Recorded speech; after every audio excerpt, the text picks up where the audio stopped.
hours.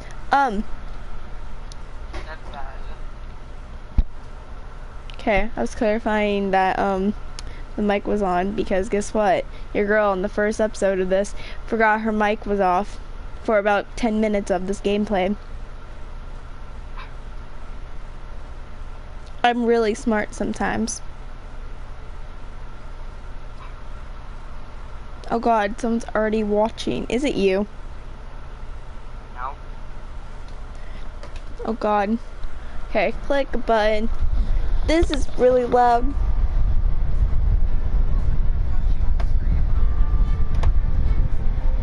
What? A DLC is here. Welcome. I didn't finish it, sadly. But I got pretty close. December 27 to 11 p.m. Ryan Co. Law offices. I'm free to speak. Oh, great. Probably had the headphones on. Hello, Zachary. What about Mr. Edward? What was Mr. Edward talking about? A memory of a crime that I committed. A memory of murder.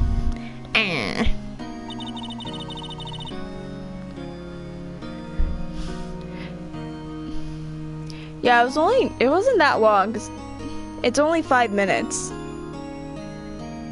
He could have came back after 5 minutes, but yeah. Do you really think Mr. Edward killed?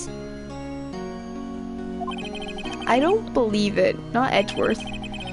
Some painful memory has been troubling him recently, but he never takes someone's life. Never. Nick. Yo! How's everyone doing? What do you think about my performance today? Oh god. I had him swooning in the aisles, huh, Mile? Is it swooning? Me? Oh, yes. I do remember feeling faint. Right on! Tell me the truth. Is it like love at first sight, right? Is he hitting on Maya? Right, Nick? Me?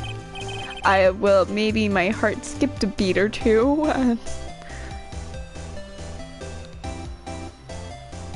Are you asking me, Zachary, or people in the chat?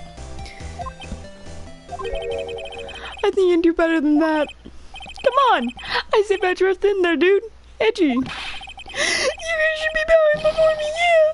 Bow before your hero!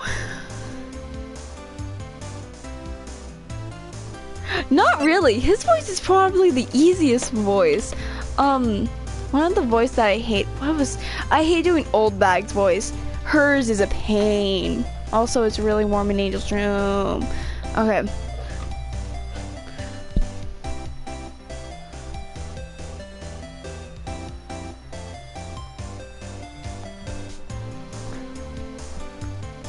I'm doing fine. I was on the call with Blue Bloodstorm playing Minecraft, and then I gotta do this.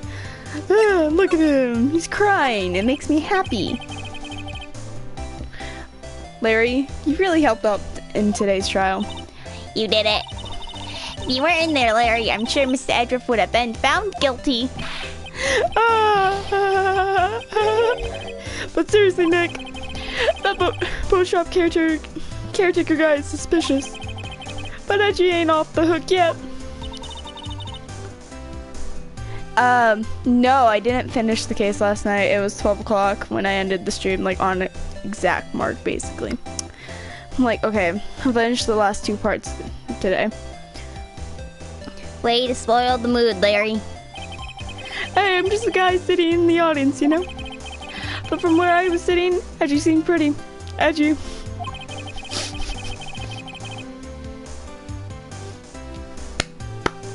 Puns. I mean, you can really know he's telling the truth about that night. Nick. I don't know. But what I do know is I'm going to believe in you two until the end.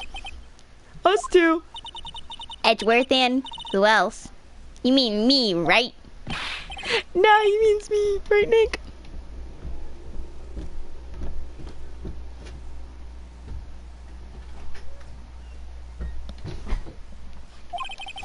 Yeah, you, Larry.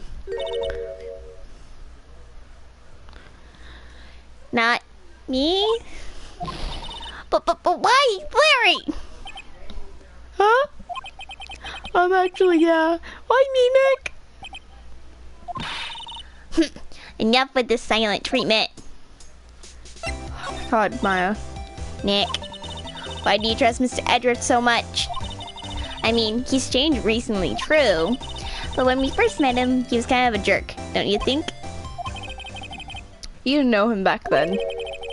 Back when he wanted to become a defense attorney. Wait, is that when you two were classmates? Yes. In grade school, they saved me. Miles and Larry. They saved me and I'll never forget it. But boy,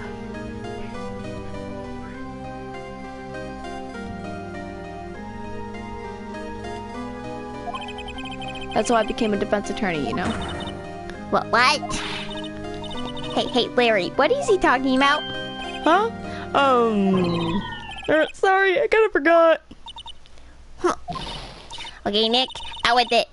I'm gonna hear the story today, and that's final. Okay. It's kind of a long story, so hang in there. It was the very end of 3rd grade. I was on trial. A class trial. A class trial? Danganronpa pops out. That's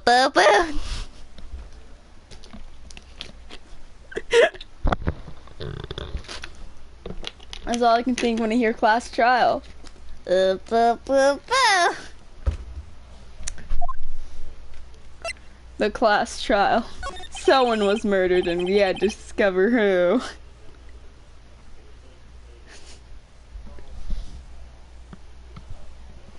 You remember Larry spraying the end of 3rd grade?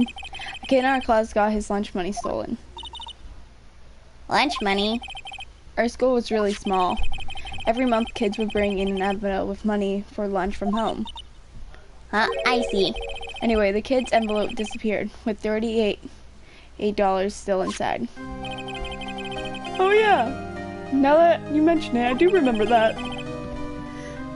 I can see why you forget though. You were out of school that day. Anyways, the envelope had been stolen during PE class. I was coming down with a cold and I skipped PE that day. I was the only one not in class. So, you thought you did it? Yeah, the kids in class said I would be put on trial. Trial? So the next day we held the classroom trial with me as a defendant. He's crying. How do I do baby Pheonix? I didn't do it. He did it. Guilty, it was you. Give the money back. You're such a meanie. You won't play with him. He's meanie. You're on the truth. That's true. You're not gonna play with you anymore. Yeah, you're just a meanie. You should really realize. Or give back 50 cents I loaned you. Hey, did you? I'm lightheaded. Now, Pheonix, you know you shouldn't steal people's money. It's not right. In the end, even the teacher thought I did it. Oh, go over and apologize, Pheonix. Angry teacher noise. What is on his shirt? I didn't know what was happening. I was so sad. I couldn't stop crying. Everyone was staring at me like I'd done it. I tried to apologize. I went to where the boys whose money has been stolen was sitting. That's when it happened. Objection! Don't pass out. Bye. Don't pass out. Oof. How does baby Edward sound? How does baby Edward sound? That's the true question.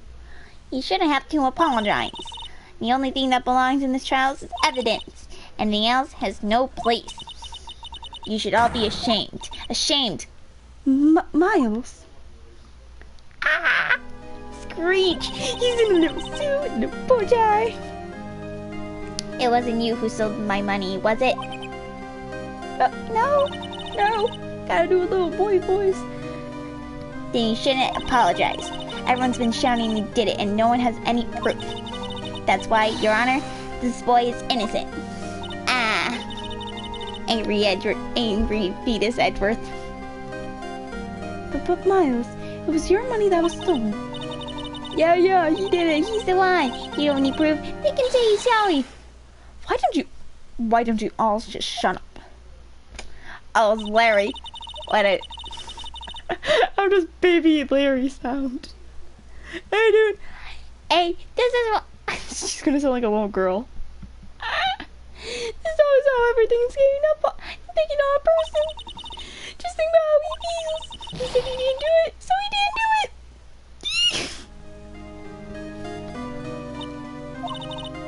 Very well. I'll replace the money myself. This class trial's over. Yee. Boo, boo, boo. The blacking was not recovered, so everyone dies. That's how it happened. After that, the three of us were the best of friends. Wow, I had no idea. Yeah, I had no idea either. I mean, I forgot. That's when I learned that what it meant to be alone. Totally alone, without a friend in the world. You did a good thing, Larry. Yeah, well, I was just lucky that I took that day off from school. I'd been there if they would have thought I've done it. So, I took it kind of personally, see? When something smells, it's usually the butts. Anyway, Edgeworth and I talked after the class trial. That's when I heard his father was a defense attorney. I remember her eyes would shine when he talked about his father. I'm going to become a defense attorney, just like my father. Wah. A famous defense attorney. Cuts to the future. And a few months later, he suddenly transferred to another school. The DL6 incident. Right. I'm not sure, but the transfer probably had to do with his father's death. That's so sad. It was several years later when I heard Edgeworth's name again. There was an article about him in the newspaper. The headline was something like, "Dark Suspicious of a Demon Attorney. Fabricating evidence, manipulating testimonies, covering up facts." An article said he'll do anything to get a guilty verdict. Anything. But why? What happened? I mean, that's not the edgy I used to know at all. That's what I thought too. I tried to get in touch with him. I don't know how many times. He never replied. I guess he didn't want to see his old friends. I couldn't just drop it though. I wanted to meet him, to learn why he became who he had became. That's when I decided. Wait, you don't mean that's why you became a defense attorney? To meet Edgeworth? It was a defense attorney. If I was a defense attorney, I knew he'd meet me, whether he wanted to or not, in court. Edgeworth believed in me, and I believed in him. He's in pain. No one's on his side. I'm the only one who knows the real Edgeworth. I'm the only one who can help him. Yee. Whoa, Nick!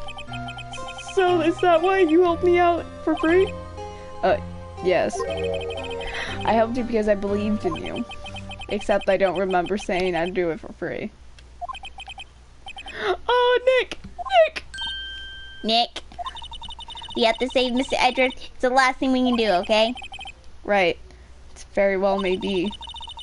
First, there's that rental boat shop caretaker. We need to find out who and what he is. Or what he is. I'll settle for who. Guess I can clean out some of this evidence I no longer need. No. Okay, let's go.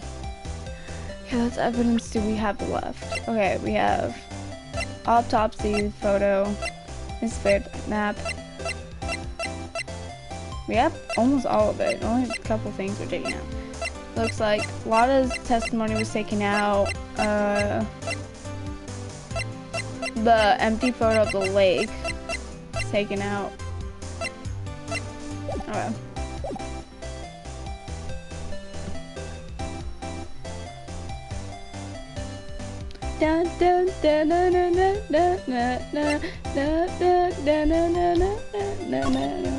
Okay.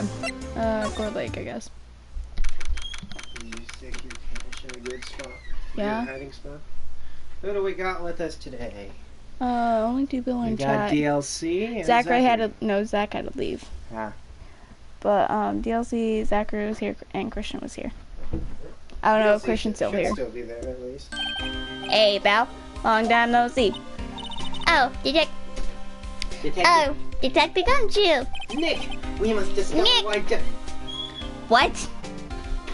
Say White Diamond? This isn't Steven Universe, sir.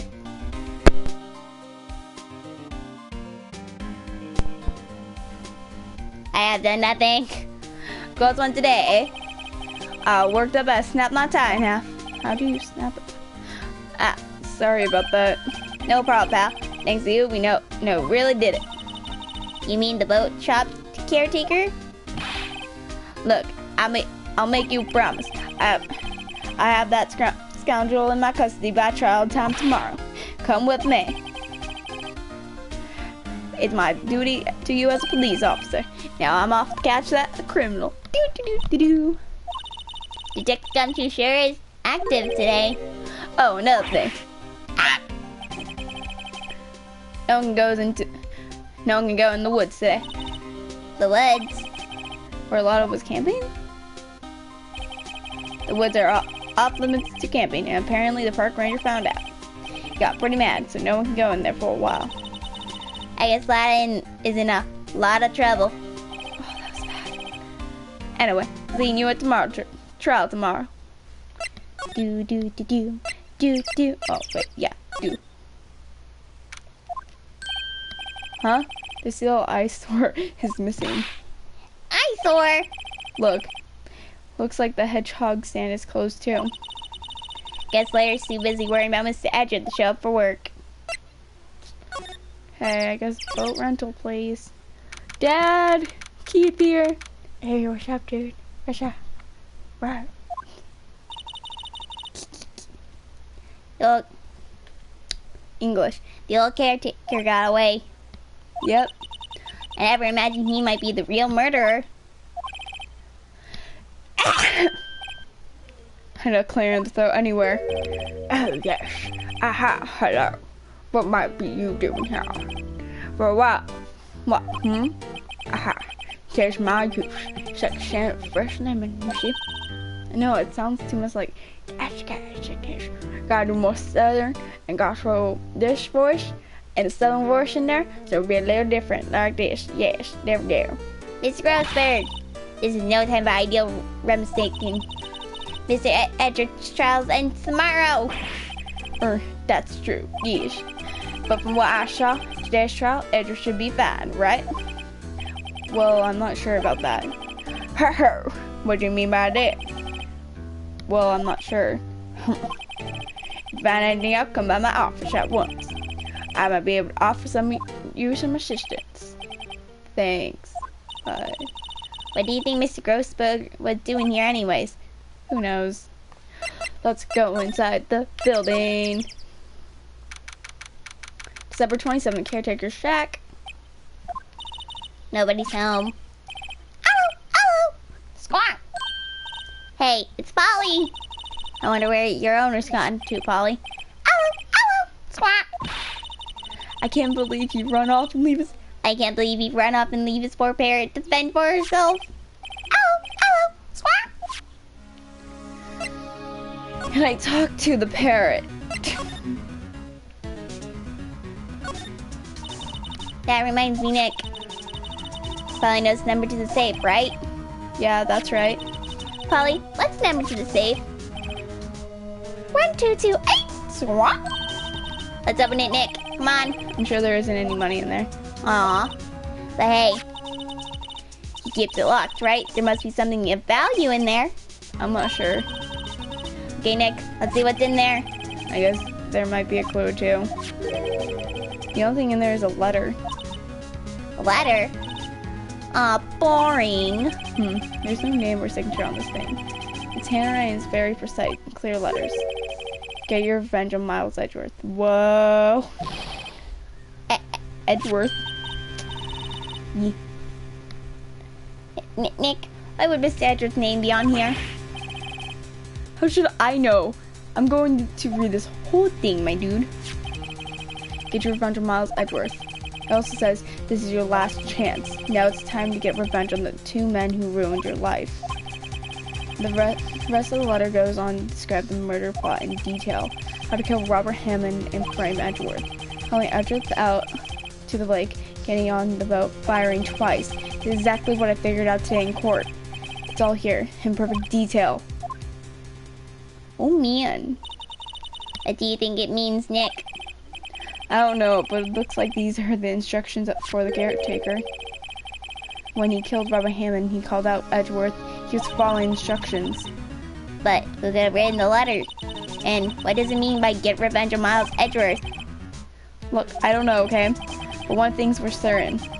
This letter is an amazing clue. Can we talk to the bird? Maybe I should take care of Polly, Nick. You should probably... You shouldn't. Probably shouldn't. You just kidnap her. The police know about her anyway. I'm sure they'll do something. Well, okay. Sorry, Polly, I guess I can't take you. Great, now the bird's going to hate me. Okay, this still had a... There's nothing left in the safe. I wonder why the caretaker didn't take the letter with him. He left in a hurry, right? I don't think he even came back here after the trial. Oh, there's a bag.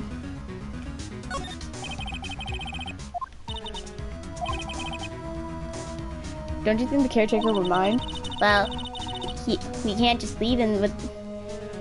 We can leave him with the metal detector in exchange. Well, maybe we better not. I swear, I need to do something. Show Polly. And he's like, hey Polly, what's up, my home dog? And be like a chill homie with the parrot. Well, I guess let's go to Grossberg's office.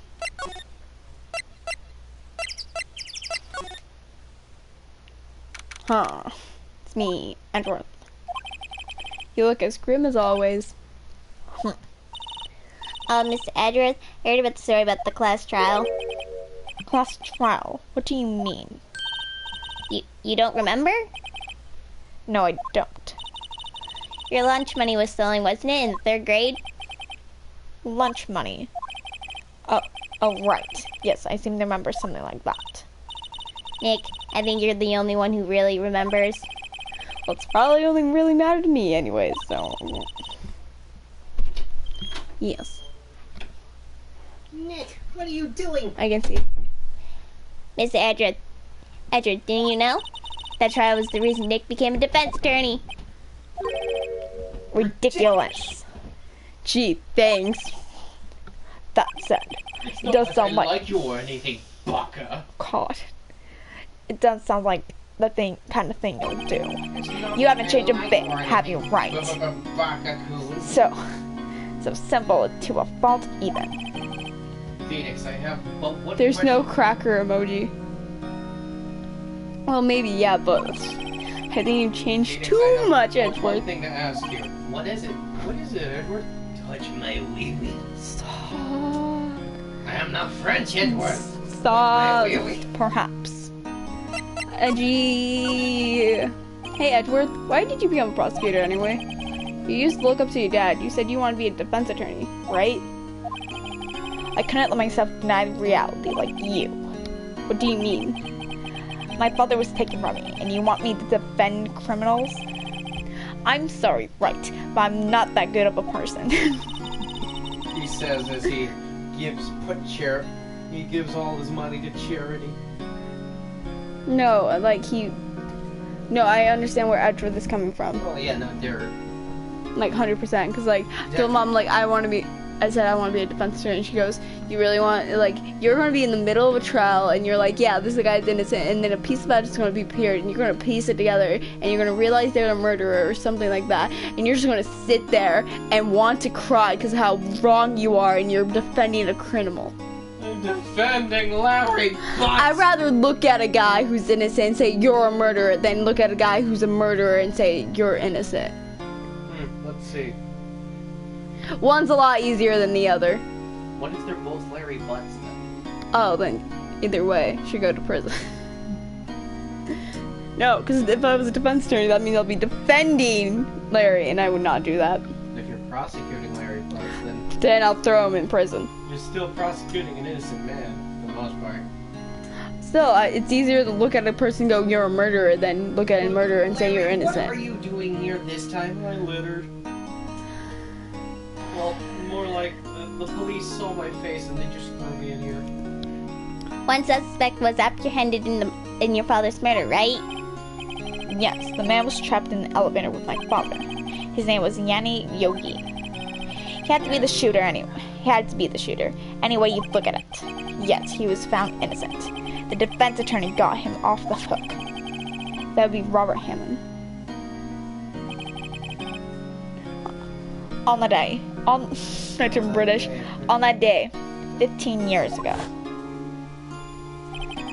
the three of us were trapped in that elevator for 5 hours. When we were rescued, we all suffered oxygen deprivation. I had lost all memory of the murder. Lost your memory? Even now, I can't recall what happened in that elevator. That was the crux of Yogi's attorney's argument in court. He claimed that Yanni Yogi had not been sound of mind due to the oxygen deprivation. Yogi was released due to the lack of evidence. Innocent. That's when I changed my mind. I started to hate defense attorneys. Jeez. That gun! So do you hate me, Edgy? No, you're different. You're different. You're literally my defense attorney. You're also my best butt buddy. They're broskies. What's your relationship with Von Kama? He's my teacher and a man who deserves respect. Haha.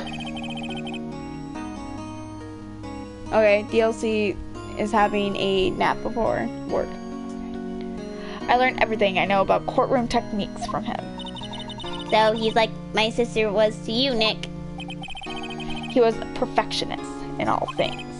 In court, in his personal life, he obsessed with doing everything perfectly. Perfect, huh? Wow, he sounds kind of horrible. In all the cases he had taken on, none were left unsolved. And not one suspect was declared innocent. Ever. But that's...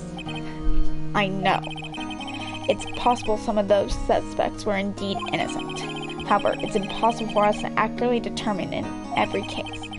All Von Karma does in his job is find suspect guilty perfectly. In any case, it's a night well. I know I read it as night because I'm stupid. It's nigh well possible to find a weakness in him. It's hard to find, like, weaknesses. Yesterday we found a weakness. Found a weakness. He hates the color pink. No, it was Larry just kind of screams after Edgeworth was found guilty, and he goes, "I was a witness that night, y'all." And then judge goes, "Okay." And Von Karma had no time to prepare him. So Larry just kind of walked up there, spoke his mind. We're like, our final hope's on Larry. Oh no. We are fucked, aren't we? Yeah. I was stuck, so I searched up what I needed to do because I was stuck and it was like Christian and stuff. You And seriously looked up what you needed to do. I was gonna die. I had like one thing left. Okay, let me pull up your book of things that you have. The kit you threw your Pheonix, right? Through your Final Fantasy. Okay, I got this after 2 playthroughs of the game. Okay, So you shouldn't need it. it's a collector's item. So you still shouldn't need it when you're playing the Dude, game. official strategy guides are like a rare breed of book you don't see too often. Yeah, but you shouldn't This was need like it. post-internet shit. So you shouldn't need it. If you've gone through it 2 times, you should know it. Sometimes my memory's faulty, okay? I'm yawning. Instead, I'll freaking rely on YouTubers Shit. to play the game for me. What? You heard me. Should a weakness appear, he would do everything in his power to make it go away.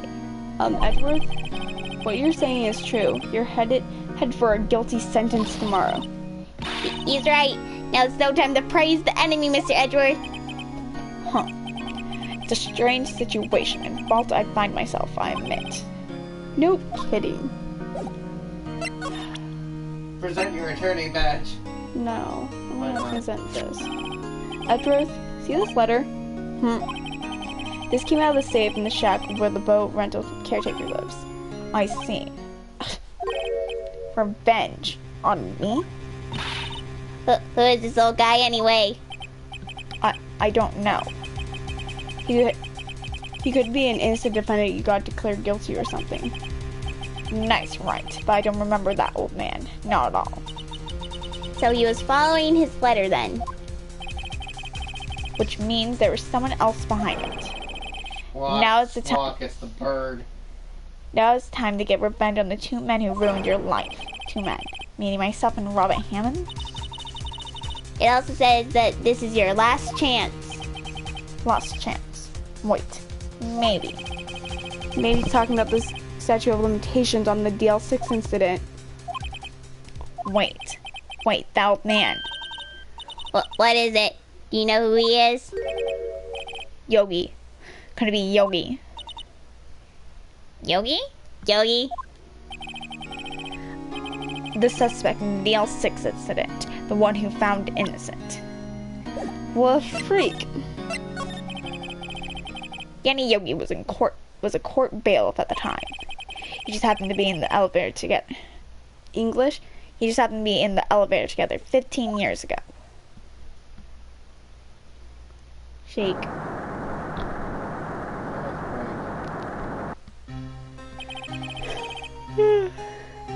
The quake was...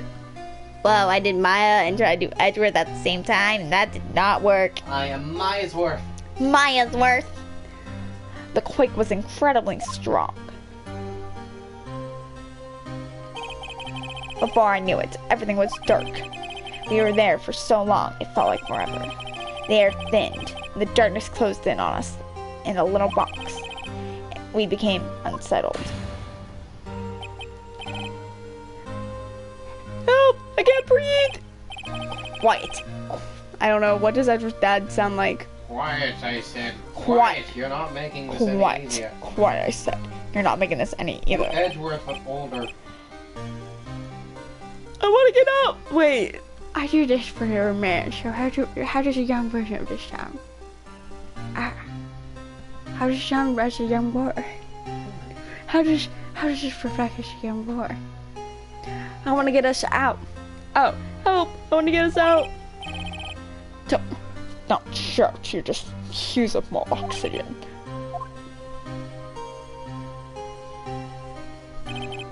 That's all I remember. Yes! What?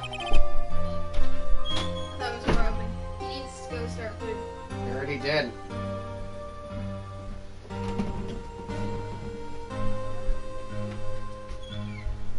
When I came to, I was in a hospital bed, staring at the ceiling.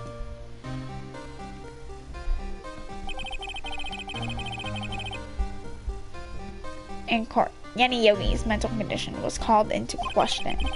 They claimed that oxygen deprivation and stress had caused temporary insanity. In the end, the claim passed in court, and Yogi was found innocent. Huh? But isn't that strange? His letter tells him to get revenge on Edgeworth. Why do you want to take revenge on you? Right. Yeah? There's something that has been troubling me these last few days. I didn't know whether or not I should tell you. You mean the nightmare? It's a nightmare I had. A memory of a crime that I committed. A crime that you committed? A memory of a murder. Dun, dun, dun.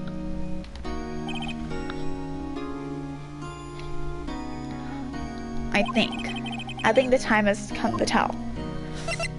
Trolls. Edgy. For the last 15 years, I had the same dream almost every night. Oh, Jesus. I wake up in a fearful sweat every time. What kind of dream? It's a dream about my father's killing in the dark. Oh, I can't breathe. Quiet. I can't. Quiet. I say quiet. You're not making this any easier. I want to get out. Help, I want to get out. Ah. Generic guy voice number 27. Also kind of Larry Benz. Don't shout. You'll just use up more oxygen.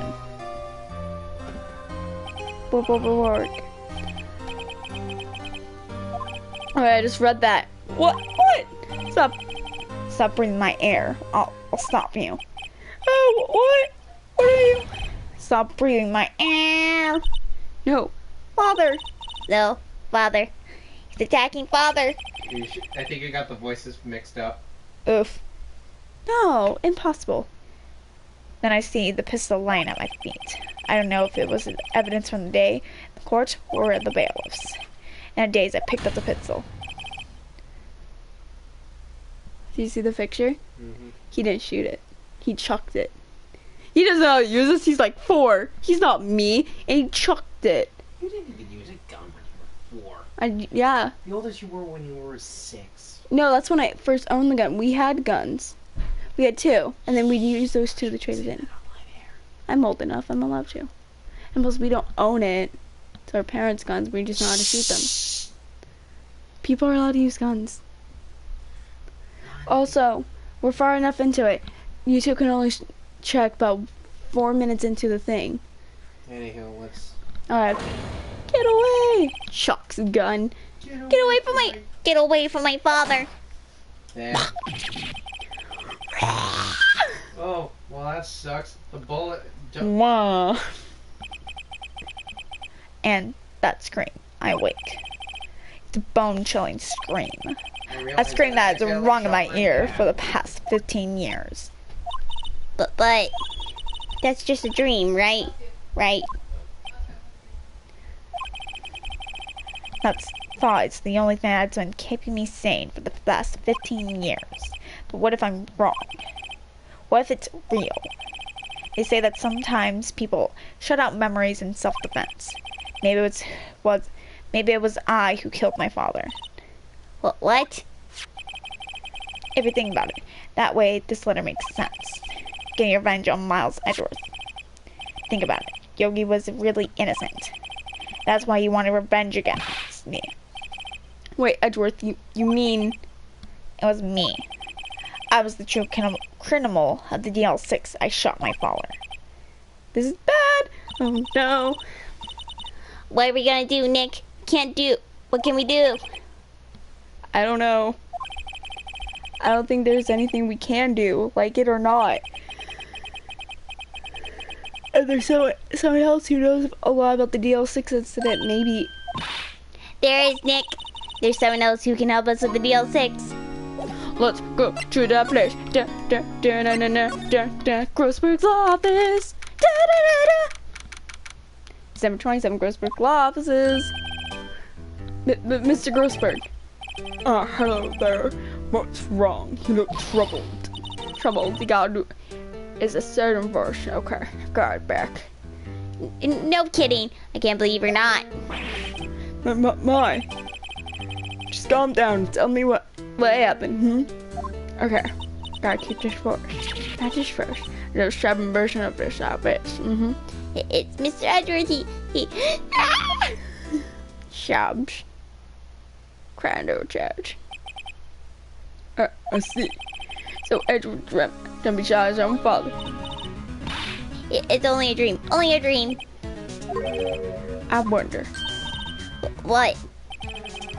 If that's the case, then why don't you 2 look so trouble, Well... I shall consider this. You quite certainly holds a deep grudge against Miles Edward. Showed you that he wanted fame for murder. This leads me to summarize that Mr. Edward's dream's not a dream. It was real. As you imagine. He chucked the gun.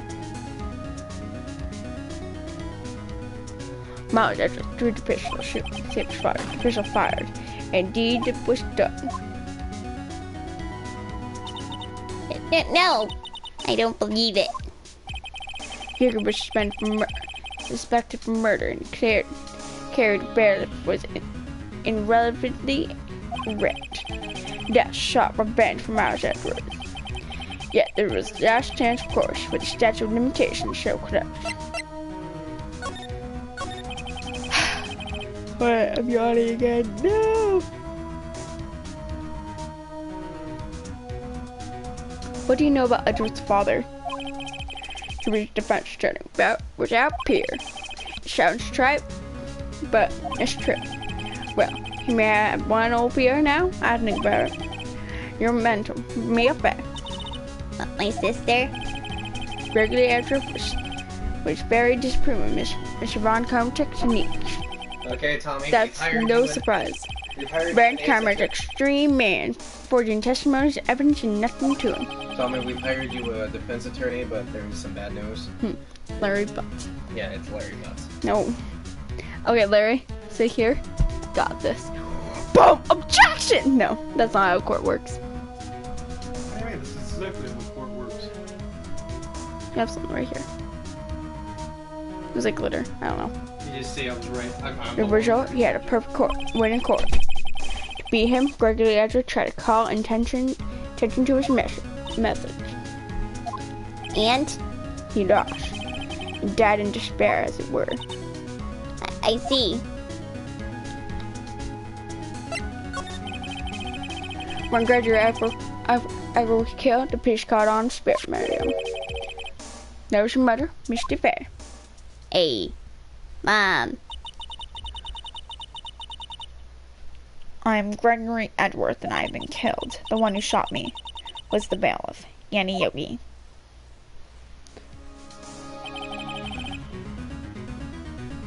Yeah, Yogi was found innocent. That's when my mother left us. Everyone called her a fraud. That's right. Everyone thought she was, you see. Yet, now that I think about it, it seems that the one who died was Gregory Edworth's ghost. Gregory Edworth must have known who shot him. I don't believe it. So you're saying he falsified his testimony? That's Edward's dad lied to protect his son? It's only one possibility, mind you. And possibility nonetheless. Great! What if I show him this letter? Oh, so this is the letter? Does seem that Yogi was following this letter when he killed Hammond. But why kill Robin Hammond? Robin Hammond was scared defense dirty. But the defendant declines no further stake by his own. Huh? His own stake? He never trusted his clients. That one. The only thing he trusted was his own ability. But he got his clients found innocent. So why did he... I didn't read it. Actually, my dear, it's quite different. He won an innocent verdict for no one but himself. Yogi was a free man, but socially, he was ruined. Huh? You understand soon. Sure enough. Wait! What is it? Just another. I've seen this handwriting somewhere before. Long time ago. Whose hand was this?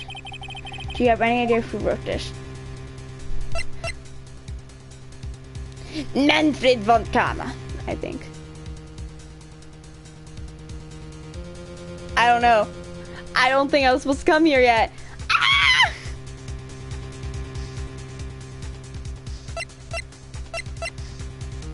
I don't know. It wasn't a long time ago, so it can't be Miles? Not Miles. Could it be Miss Manfred von Karma? Why would he have done something to do with this? Well, I'm not sure. Huh? Von Karma. Wait, you're right, my boy. This is Von Karma's handwriting. I'm sure of it. I see it all the time on court reports. What? But that means the one who told Mr. Yogi to kill was... Correct. Manfred von Karma himself. What does this mean then? Why would Von Karma want to frame Edgeworth?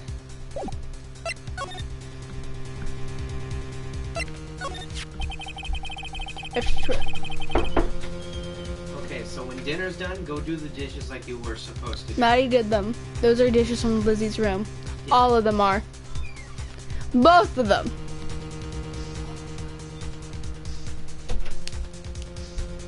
If true it was Von Karma who wrote this letter, then he would know the truth. He would know that Miles Edwards had accidentally killed his own father. Here it says, Yes, much as tomorrow in court, I should think. He'll press the point until he finds out Miles Edgeworth's guilty. Oh no. But could Von Karma know about Mr. Edgeworth's past like that? Even Miss Edgeworth thought it was just a nightmare. Huh. That I do not know. Yet, do you know that Von Karma is both persistent and a perfectionist? He might be sick and satisfaction in grudge against Gregory Edgeworth. I heard a thing and I got scared. What the freak was that? Gregory about hurting his son. What do you mean? It was 15 years ago. Mr. Von Karma met Gregory Edgeworth in court, and Von Karma did win, but he didn't make it to the trial unscarred. I didn't want that. Hold it.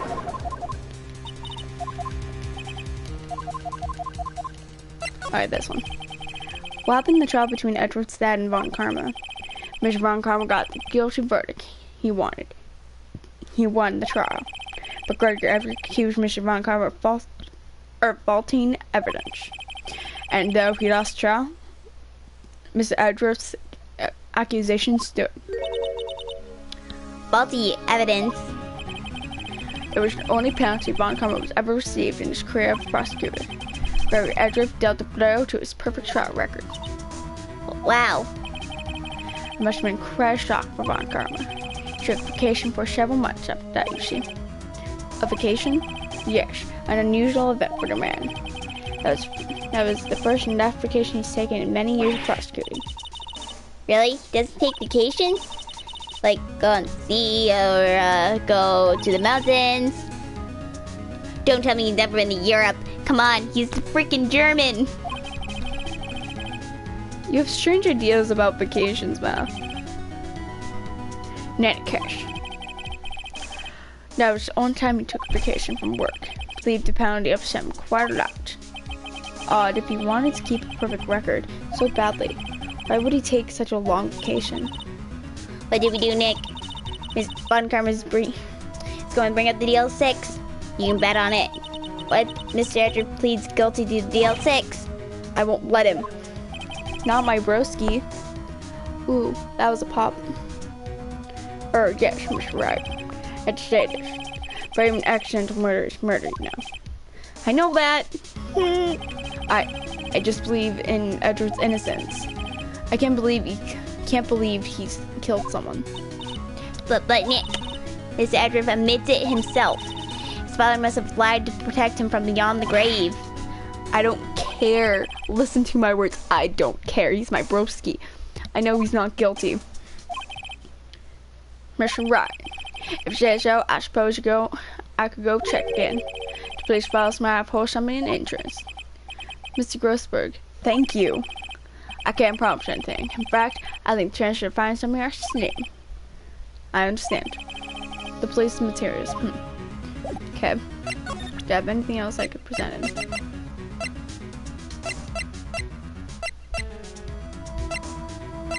Maybe actually.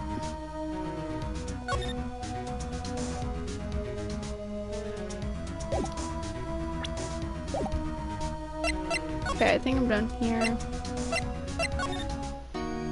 Okay, I don't need to go here.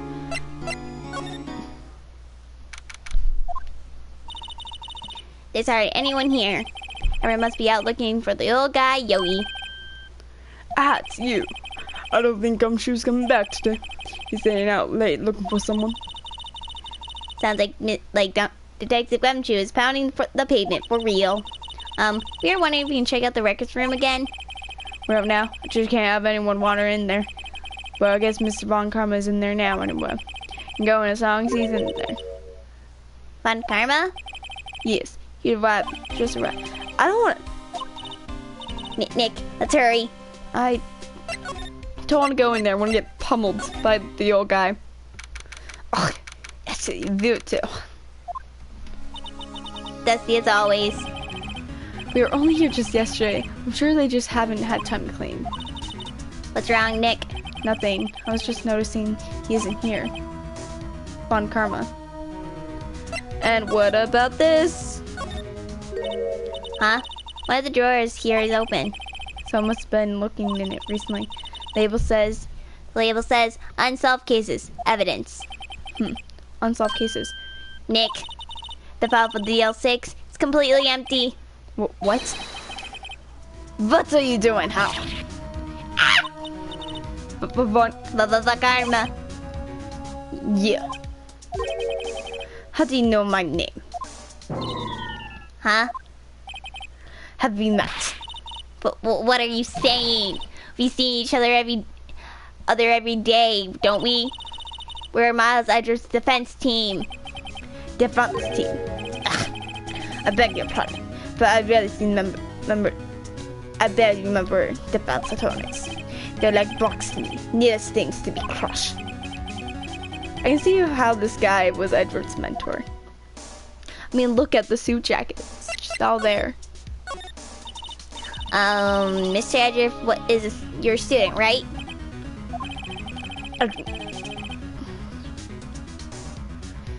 Edward Matt says who still catched that vineyard of atomism. I don't know. Just like his fault. Always second bait. Mr. Von Karma, you had an axe to grind with Mr. Gregory Edgeworth, didn't you? Me? A judge against me, a defense attorney? Fine. Because he dealt a blow to your otherwise perfect trial record? Oh. So you did, but what I don't get is, why did you take his son under your wing afterwards? Son of your most bitter rival. That's my dear attorney, it's none of your business. Jesus Christ, salty boy. Tomorrow's trial will be the day of this last trial. It's been a while since I've had a defense attorney last this long, so you will lose in the end.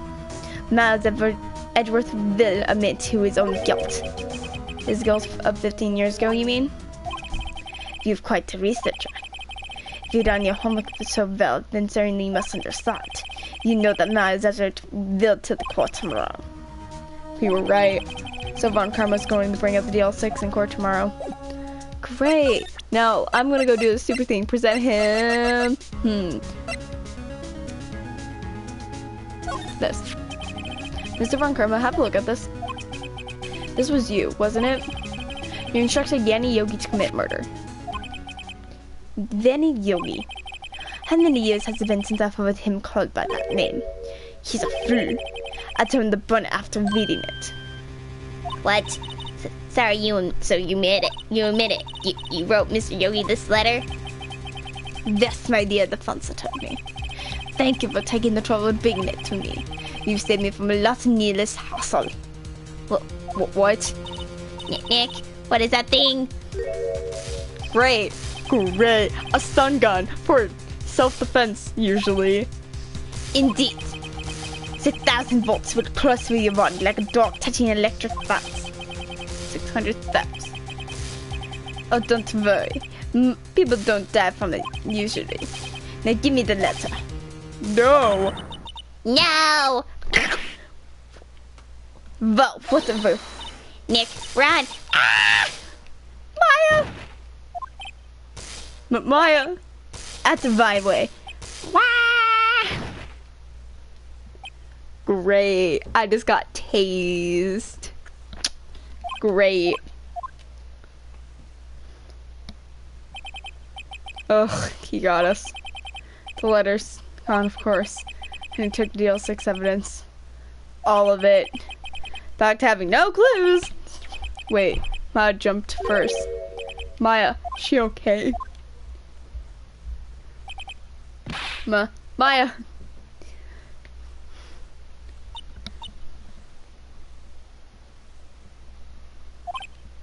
Maya, open your eyes. Maya. The letter. Did he take it? Huh? Oh, yeah. Are you okay? I couldn't stop him. I jumped as fast as I could, but one shot from that thing knocked me out cold. I'm useless. I'm no good as a lawyer or a medium. I can't even call my sister. Now when we need her the most. I wish I'd have woken up at all. Oh, Jesus Christ. Maya! Thanks, Pheonix. There has to be some way I can help her. Better do something about her self-confidence first. Maya, She's holding something. What is that? A bullet? DL6 evidence number 7 taken from the heart of Gregory Edgeworth. I remember. Von Karma was holding this when Maya jumped at him.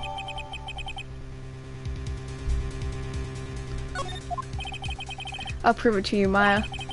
You're most definitely not useless. I'll prove it to you in court tomorrow. My sweet baby girl. Whoa, wait, that's it? Was that it? That's it of that part? Whoa, okay.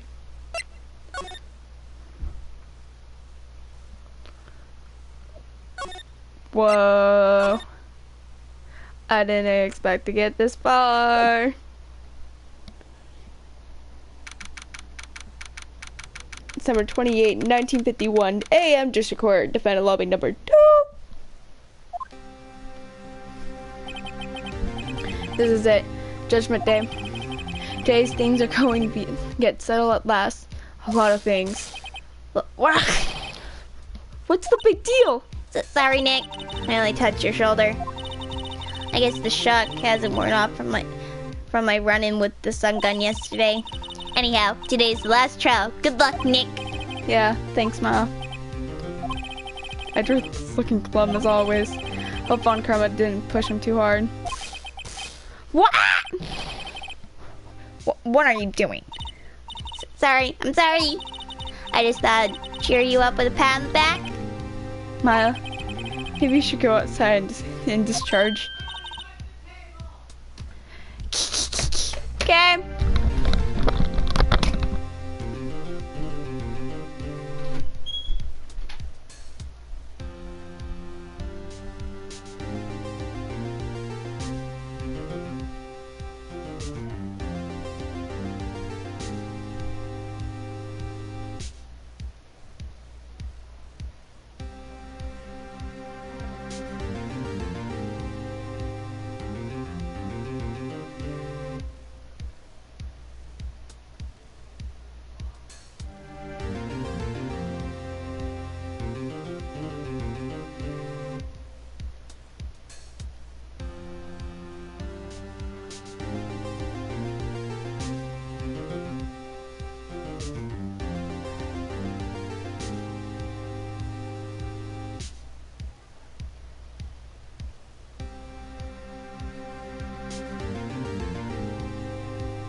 lot of things. Y'all girls be back. Did you leave the mic on the entire time? Probably. But no one's here. So, like, yeah. Wow, that's sad. I know. Go kill yourself. Oh, No, I was joking. Great, good idea. Ah! hold it. My voice hurts. Nick, we need to find out who's... Okay, I did it. Okay. Nick, I I got Scream Nick and I get the magic power of Maya. Try not to electrocute anyone on your way out. Wow! Bow! Oh, Gumshoe's here. By the way, we got tased. No, the investigation for the third one was really short. We got into that girl. Detective Gumshoe. Morning, Mr. Edgeworth. Good morning.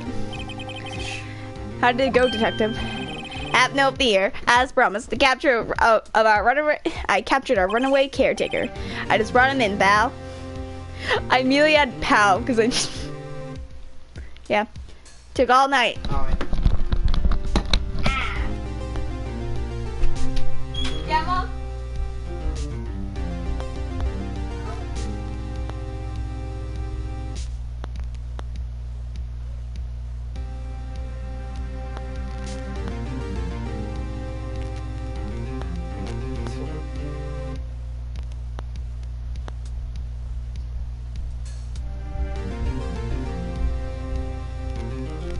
The door. I didn't put comment in not in court. Welcome is nuts. Oh, you approached me instead of running away. You come right to me. Josh Trollo is here. Nice. Okay. I just brought him in. Took all night, pal. Thanks, Detective Gumshoe. You must be tired. Actually, after that shock, I got in, and I feel pretty good. Yogi says he forgot his own name, but that has to be a lie. Why would he want revenge on Edgeworth if he couldn't remember the past? He does remember, and I'm going to prove it. Da, da, da, da. It's 7:28, 8:10 a.m. District Courtroom number 3. Ah, look at you foolish humans. Ha, you fool. Now, the court is in session for the trial of Miles Edgeworth. The defense is ready, Your Honor. The prosecution is ready. Alright. Very well. We have reached the final day of our proceedings in this trial. I ask the prosecution to submit decisive evidence. Understood. Come on, don't all into silence. Every little thing says. Very well. Mr. Von Karma, your opening statement. Right. Thanks to Detective Gumshoe efforts, the mental chef caretaker had been arrested. In yesterday's trial, the defense asserted that caretaker was the murderer. However, the caretaker has yet confirmed this. I would like to ask the defense to cross-examine him as much as necessary. Oh, great. Very, very well. Please bring the witness to the courtroom. Hey, dude. Hey, man, what's up? Hey, wait, freak. Okay, man, wait. Ladies and gentlemen of the court. No, I was trying to do the old man's voice. Ladies and... Hey, man. Okay, man, I got the voice back. You just gotta do it really high. Yeah. No, you're... You were doing something. Doctors. Yeah, that... I'm for sure. I love that voice, it's so easy. Ladies and gentlemen of the court, I believe that you all remember a witness. He lives in the rental shop at the lake from where he visited the incident. In action, he has currently lost memory of his name and identity. Witness, why did you run away yesterday? The witness was not running away. He will now testify. I see. Very well. Please begin your testimony. Hey, man, what's up? Huh? Hey, man, what's up?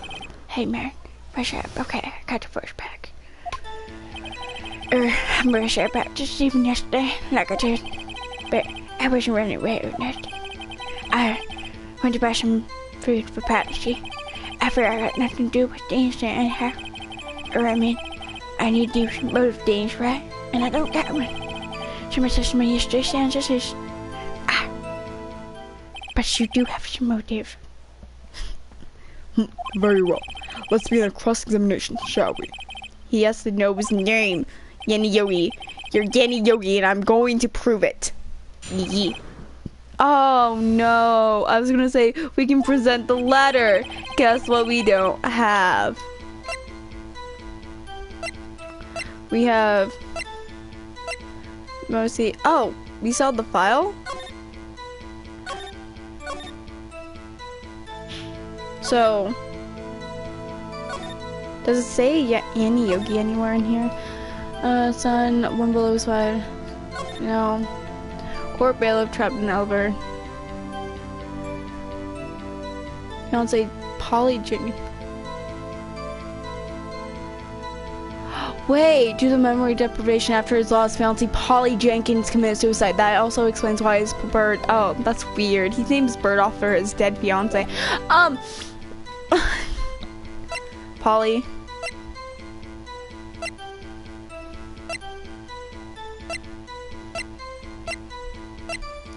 Oh no! I'm really sorry about leaving yesterday. I call you what you did running away and not just leaving. You heard Larry's testimony and realized you were in danger. Objection. Now, Mrs. Wright, there's no trust in conclusions. As I said, the witness was not running away. Listen to testimony. I'm just cutting out words now. He seems so relaxed. In fact, they both do. Von Karma and Yenny Yogi. But I wasn't running away with nothing. Hey.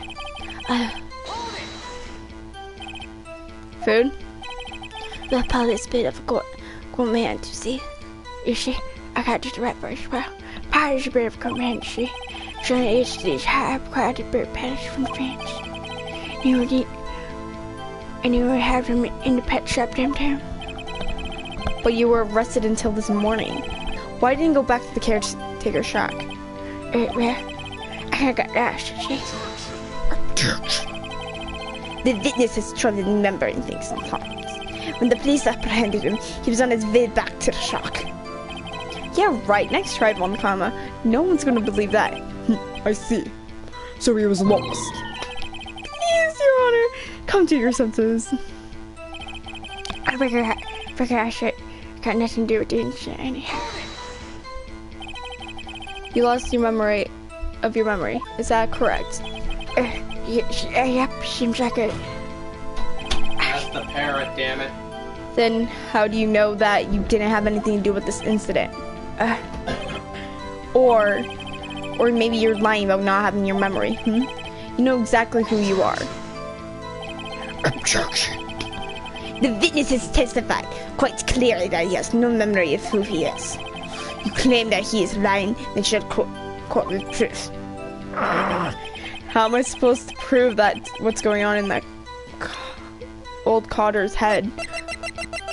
We still have this file, which does talk about defense attorney trapped in the elevator, returning from his last travel. Nope, wrong one. This one. Suspect Yenny Yogi, court bailiff, trapped in the elevator with Edworth. Memory loss due to oxygen deprivation. After his arrest, fiancé Polly Jenkins committed suicide. His bird's named after his fiancée. I know, that was my reaction. But that's the only thing that involves his name. Other than Polly and themselves. That's impossible. I'm glad you come to your senses, Mr. Wright. Very well. Witness, continue. Witness. I mean, I need one of those motor tanks, right? And I don't got one. I do had one, but I got tased. How can you say you had no motive? I say you do. You had a grudge against Edward and the victim rubber him. That's why you took revenge on them, right? Objection. Please don't make me repeat myself, Mr. Wright. This witness. I believe there was a fifth one in this. Yeah. I believe no memory. It was along beyond several years ago. Title of the last one. No, I fixed it. I made that one kind of blend with this one because it's like the final truth or something. No, that one's this one. Let me check. Hashtag I just chucked my phone again. Hashtag Tommy plays Jack 2. Oh my god. Let me go check the last one. So the last one was called The Dark Past.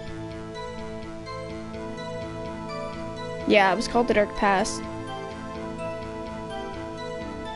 Then the one before that was called Ma's Dream Case. Because it was the samurai. Well, hold it. There's something. Oh, that's not it. That's not it. That's not it. Where is it? No, not that one.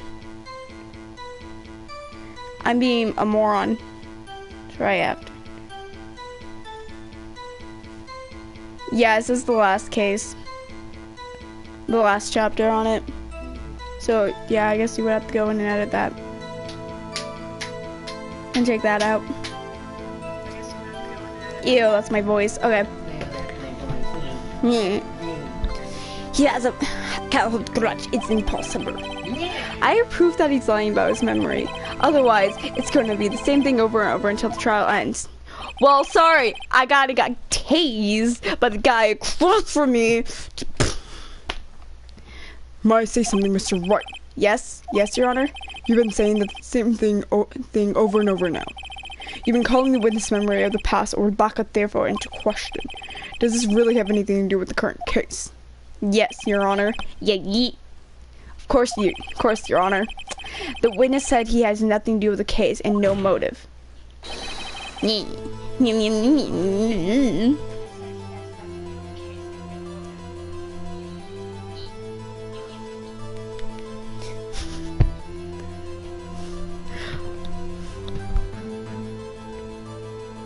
Both of these statements are lies. Trying to see if you're still on.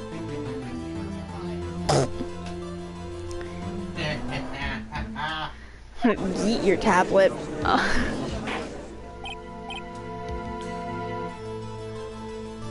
That's so delayed. Order. Mr. Wright, there's no serious problem with your crime. Or are you saying you know who the witness is? Of course, Your Honor. Ha ha. Now this is interesting. I would like to know myself. Who is he? Don't play dumb bar, karma. Mr. Wright, please tell us the victim name. Yanni Yogi. His name is Yanni Yogi, a former court bailiff. Yogi. That name seems familiar. Oh! Yanni Yogi. The DL6 incident. Here's the judge would have heard of it. It was such a famous case. But what does this mean? Your Honor, if this man is Mr. Yogi, then he has a clear motive.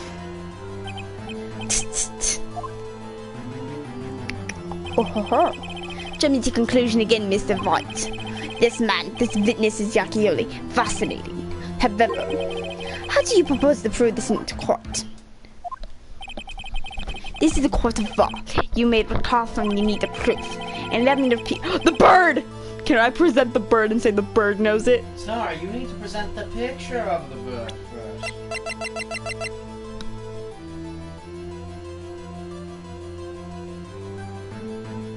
I win. No, that's the only bird in here.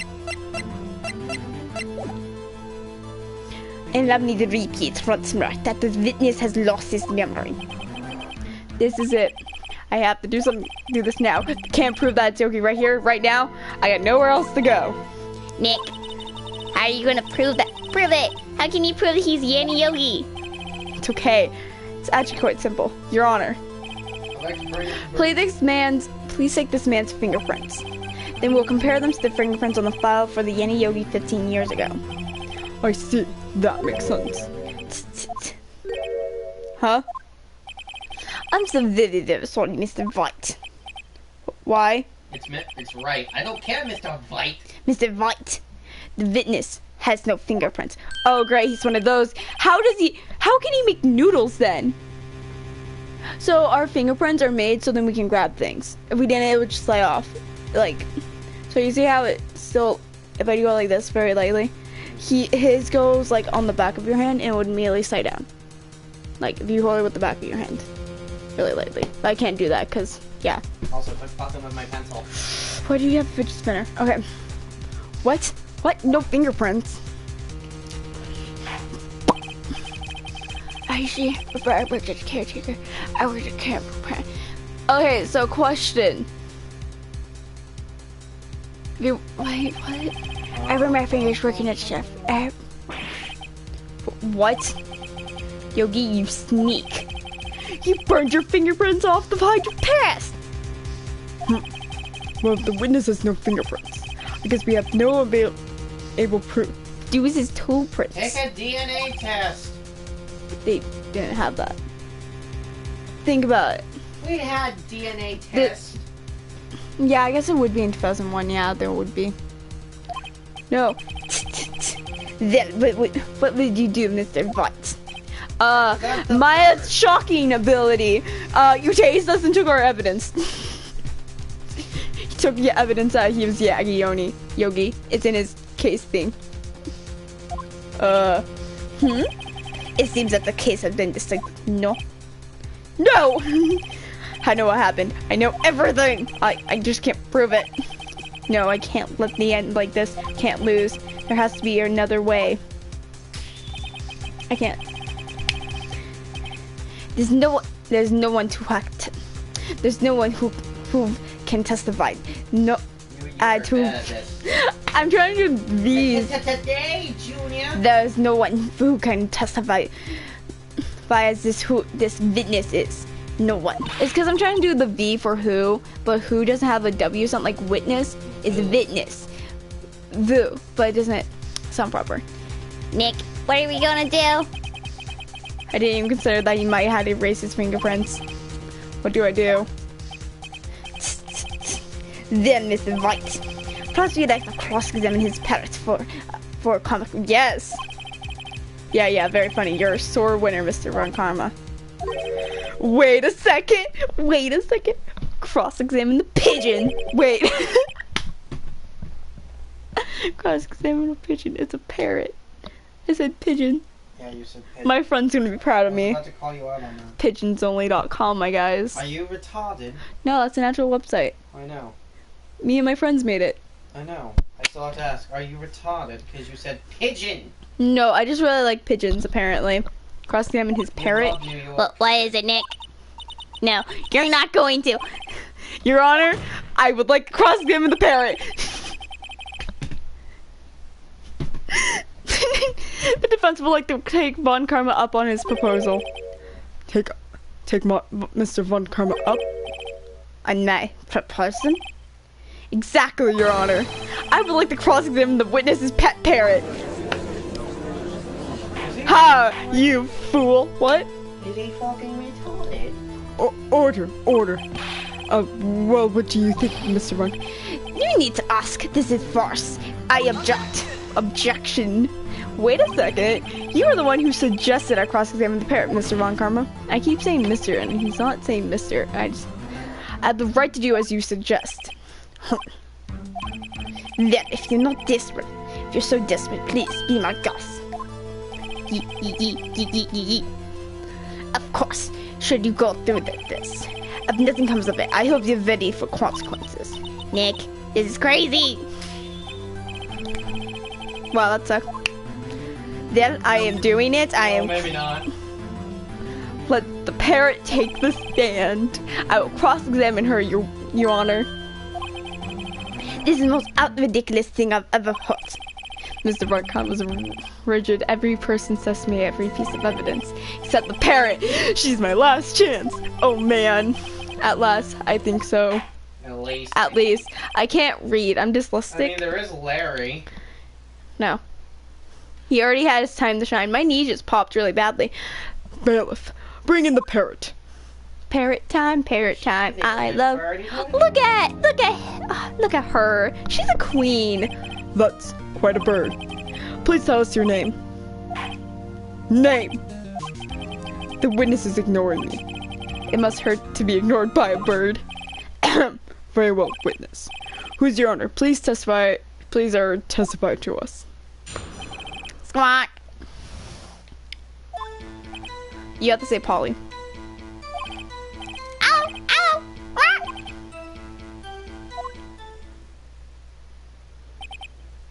squawk. Certainly the most consistent testimony we've heard so far. Very well. Begin your cross-examination. Right. What are we gonna do, Nick? I don't know. What do we do, Maya? Have Maya go say, hey, Polly, what's up, my homegirl? Hello, hello, squawk. Said. Why? We present that we have to talk. So, first one. Where is it? I think I answer to the name Polly. I think I do it here. Let me just check. Ma, you talk to her. Right, what do I say? What's your name? Have we forgotten something?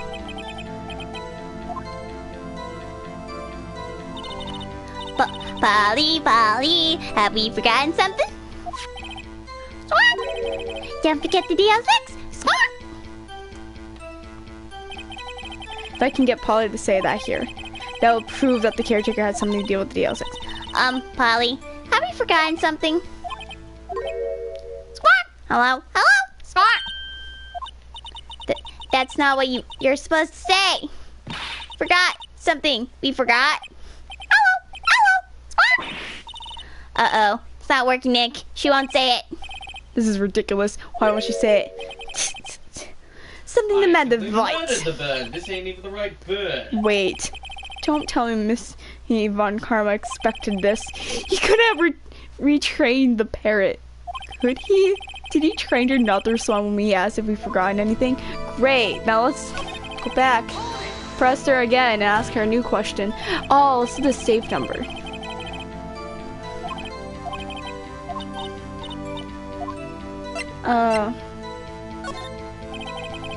Maybe I'll get her to say the safe number of the safe. The safe? Why?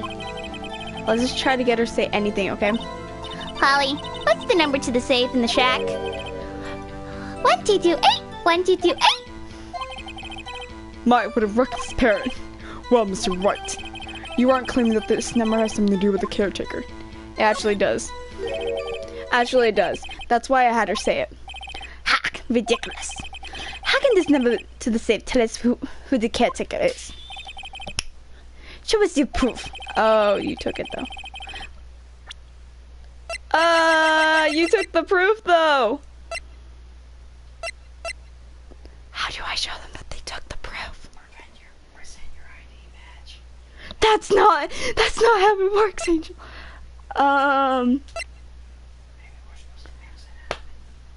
You can't. I think we were supposed to ask this after we asked what the name is in junk, I think. Because you're supposed to ask, because we don't have anything that relates to. Because can we just have Maya walk up and poke the judge? Because that would prove us saying that Von Karma shocked us. I was supposed to present Polly. Oh, this. Maybe. Because memory. I don't know.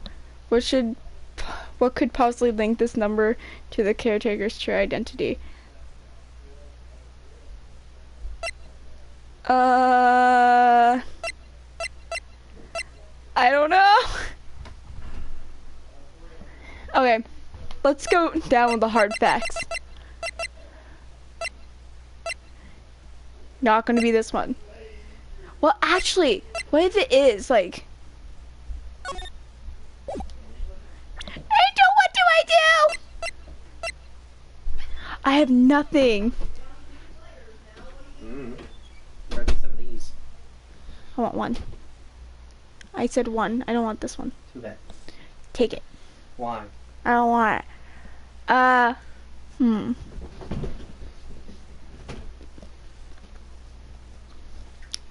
What is it that we retrieved? From when we got tased, it was only this.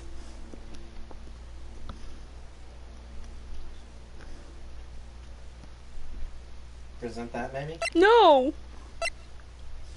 The only thing that relates to Polly is this and this. And this only has the name Polly in it. Go ahead. That doesn't. It's what could possibly link the number to the caretaker's true identity? Wait, we got the bullet from him? So Von Karma. Detector. No, not yet. So Yeah, you need to show a picture of the metal detector first. no. So the problem is, the thing that can prove the caretaker's identity was stolen from us, and we got this from it. It was the letter. Do we have to present that? I don't. Can I save this? Should I don't wanna. we have a full health bar? Von Karma's going. Ah ha ha! You just lose. Guilty verdict. It's these two. Well, I'm not helping you. Because I know jack shit. I know. I'm thinking it's this. Because this memory loss, which would understand why. No. But also it could be just straight up this. Like this. Wait, what's the thing? What could possibly link the number? What's the code? 1228. 1228. Wait, let me look. Maybe that's the date. Wait, yeah. 1228. Ah! Present. Suck on that. The DLS6 case file. What is this obsession with you have with this case? Observation, not obsession. Same. Mr. Wright. Mr. Wright, where's the file? Something relating to the safe. Case summary, case. The victim date. No, wait. Yeah. Maybe. It's the date. Wait. Maybe. We can check. Does it say it anywhere else? Okay. Case summary. Yeah. Doesn't say it anymore. Oh, thank God I stopped myself for a moment. The case summary. On the case summary page. The case summary. Specifically. The case. Learn how The to date. pronounce words, damn it. Specifically, the date on which DL6 incident occurred. The day of the incident, December 28th. Why, that's today's date, 15 years ago. And the number on that safe is 1228. Ah, He used the day of the DL6 incident as the number for his safe, Your Honor. I know that's how important that date was to him. I see. Certainly an interesting... I see. It's certainly an interesting coincidence. People often do set their secret numbers to dates. There, this is no tangled proof. I submit ATM card number to 0001 because I'm number 1. Way to go, now everyone knows you're fucking 18. Where's Larry? He's gonna run out the room. Why did Larry run out the This has nothing to do with date. Nothing. Indeed. Alone, it's a little weak for evidence in a murder trial. We would need some collaborating evidence. Yeah, fuck it, I don't know what Where I'm gonna find that? Nick, we're getting closer. One more. We can't get one more piece of evidence. Right, but what? What? So the date. Oh, I guess this. Polly Jenkins next to his bird.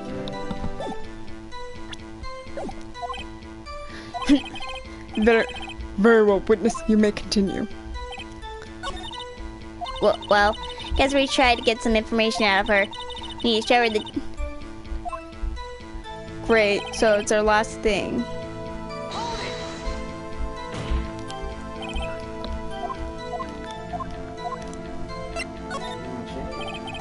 Maybe I should get her to say her name. Polly, what's your name? Polly, Swan. Mr. Wright, I think we established that this parrot's name is Polly. Does it have anything to do with her owner's identity? Of course. It's his dead fiance. Boom! What do I do with my pet? Swallow it. No, it's poisonous. Oh shit, I'm gonna die. Put it in the bowl. Yes, it does. Oh, yes it does. Yeah, fascinating. You claim the parent's name would prove her own identity. Then show us proof.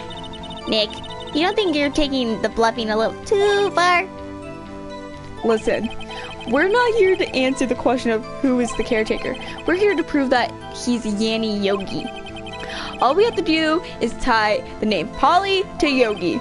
Your Honor, the proof the parrot's name reveals the caretaker is the case. The deal 6 case file. Objection. That's quite a lot of about that. Which page is this proof on then? Suspect. Shows or stop wasting our time. Very well. Mr. Wright, please show us the page. And there, I did Von Karma old man voice. Right? Clarifying, don't want to be stupid. Yes. It's on the suspect data page. This page is all about information about Yanni Yogi.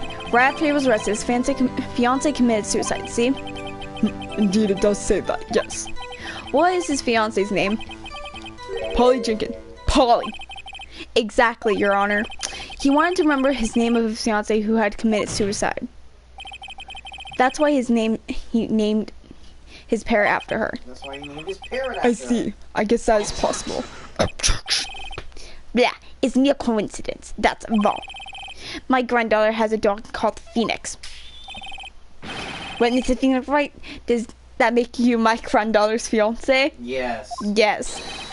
She's only 7 years old. How do you? Oh, that's Karma. 7 years old. So it's 7 years old. I thought Pheonix said that. I'm like, how does he know? Magic. That's enough. I think we've reached a conclusion here. This is mere coincidence. That's false. True, that is a possibility. However, two coincidences at the same time seem more like a pattern to me. What are you saying? You lose. Summon the caretaker of the boat shop immediately. Hey man, what's up? I'm back. Wow. Witness, tell us your name. Objection. Wait. This witness he does not remember. Nah, it's okay. Whoa. It's okay. I've accomplished what I wanted to do. I am done. You cannot do this voice. I am done. I'm accomplished what I want to do. I'm done. Nah, you can't do it right, man. No, you're not doing it right. You can't pronounce right. You're not pronouncing right. No, you can't. Nah. Okay. Nick, he looks totally different. This is a real Yogi, I think. Finally. He's been acting feeble and hide his true identity. Acting? Oh, that's me. Acting for 15 years. Whoa. Let me ask you again. Please state your name to the court. My name is Yanni Yogi. 15 years ago, I served as a bailiff in this very court.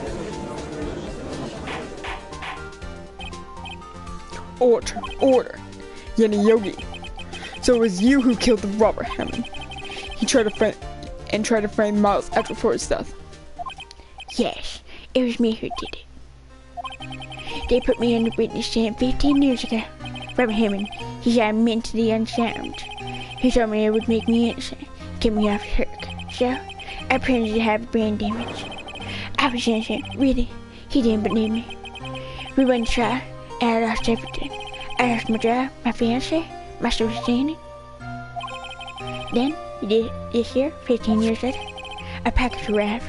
It was a letter and a pistol. A plan was written out in careful detail. It was planned for me to take my revenge on people who ruined my life. I didn't care who had to send it. I thought it was my chance after 15 years. This was it. Finally, my chance of revenge as Robert Hammond and Matt Shepard. I have no regrets. Wait a moment. Revenge against Miles Edgeworth. What do you mean?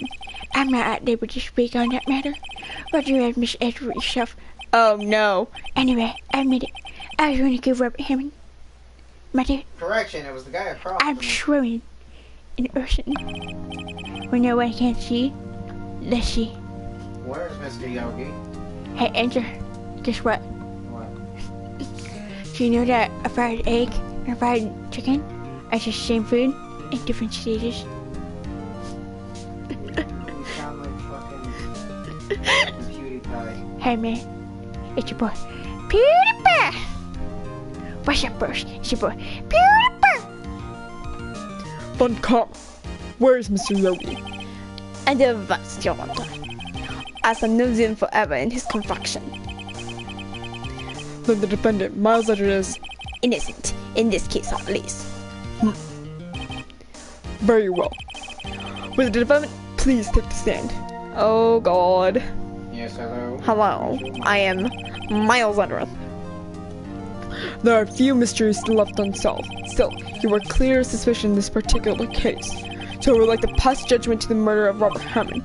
Of any objections? I don't believe it. We did it. Why isn't Mark Harmon saying anything? Very well. This court finds that Mr. Miles Ledger. Yeah, guilty. Let the confetti. But we're not done here yet, ladies and gentlemen. That's all. This court is adjourned. Objection. And that's Miles. I know that voice anywhere. Did someone just say objection? It wasn't fun, comma. Wait, that means no. Edgeworth, Your Honor, I object to your judgment. What do you mean? What do you mean? I'm not innocent at all. As we heard, Yenny Yogi killed Robert Hammond in revenge. But revenge for what?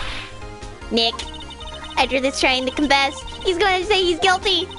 He's going to tell them that he was the murderer in DL6 incident. He's going to tell them he killed his own dad. Uh-oh, what do I do? Raise an objection? Right? Look at that. Yeah, clearly, smartest idea. The judgment has already been passed. I object to your Edward's outburst. Didn't something happen like this yesterday too? Yeah, but I'm not even the verse. I've been sitting witness raised an objection after the guilty verdict was passed. yeah, but that was Larry. Okay. That would be Larry. I win. Who's more logical, me or that thing? Okay, like, Wow, I like how you freaking pointed at me, you like- jerk. well, it's another human. Alright. Now we're Pheonix, right? We must hear this new statement. We must hear Miles Edgeworth. He's right. We have a duty to hear Mr. Edgeworth out. No, Edgy. Why? Time to put my finger on my nose. For 15 years, I've had recurring dream. A nightmare. It's only a nightmare. That's what I told myself. And now I know it wasn't a dream. Yenny Yogi wasn't the killer. You mean in the incident where your father died? From the distance of the shots, it wasn't suicide either. Everything was clear on that day, The murderer. The criminal in the DL6 incident. It was me. Your Honor, I confess my guilt. I'm guilty for the DL6, the statute of limitations which end today. The culprit is me. Oh snap. Oh sissy snap. Order. Order. This is certainly unexpected. The defendant declared innocent is confessing to different crime. A crime in which statutes of limitation runs out today. I'm not really sure how I should deal with this. Yeah, it's obvious. The whole trial, right now.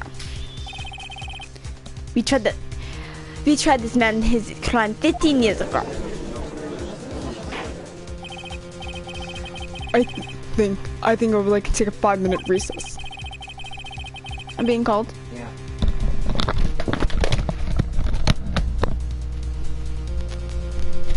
Yeah, Mom?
Gus is on the garbage truck.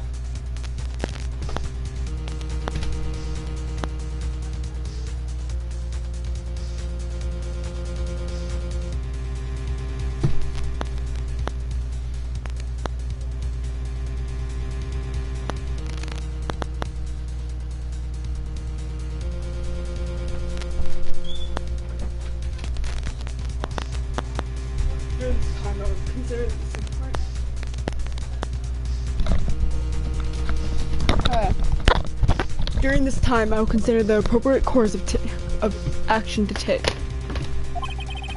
Court is adjourned. Great. December 28, 2:24 p.m. District Court, Defendant Lobby number 2.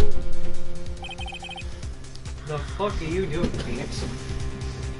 I'm sorry, Wright. I just wasted all your effort. Miss Edgeworth, I don't believe it, sir. I mean you. Kill your dad? I didn't want to blame it myself, Detective. But it's the truth. I deserve to be punished. Murder is a murder, no matter what circumstances. It's crazy. Just crazy. Nick, what are you doing? Huh? Oh. I was just reading through the court records once more. Getting my case ready. Cause guess what? We still got this photo of which, how the freak, there's a bullet through the glass. One, if he was shot, he was already sitting down as we have seen.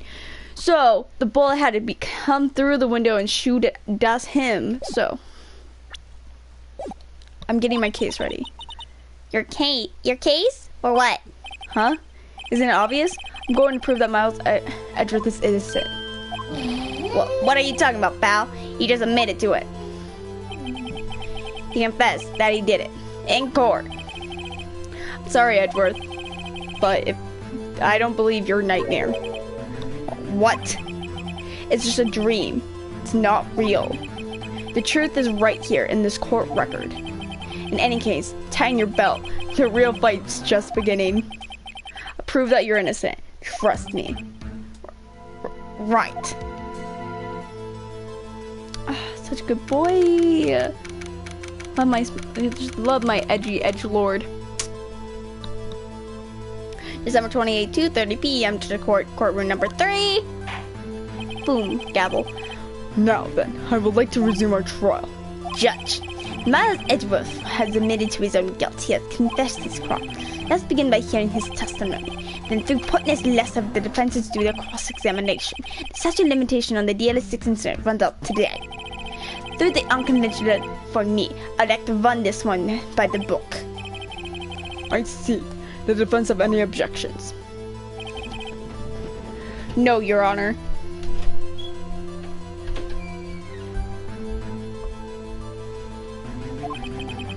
Von Karma, you knew this was going to happen from the very beginning, didn't you? Very well. Well, Miles Edgeworth, take the stand.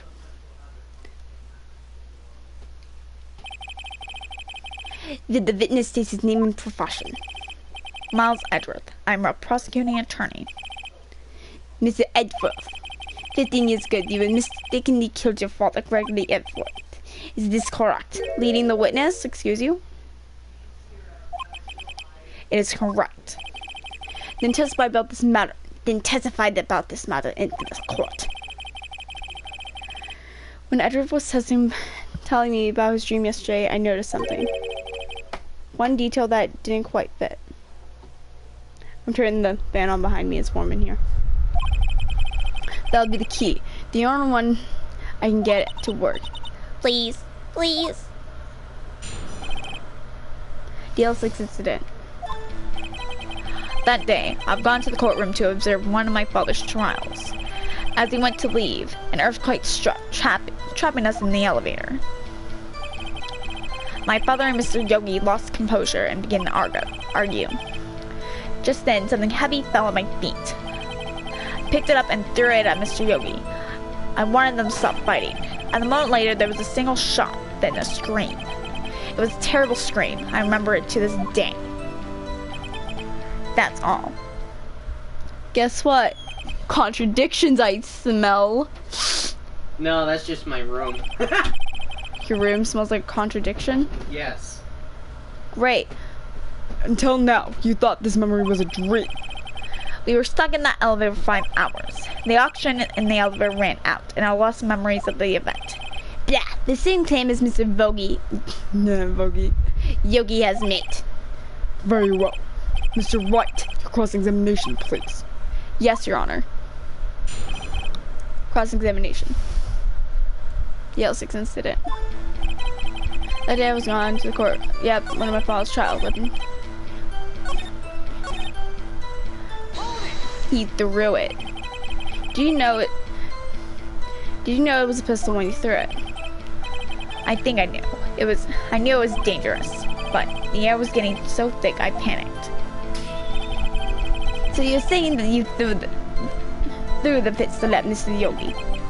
It was. I was in a daze. Single gunshot.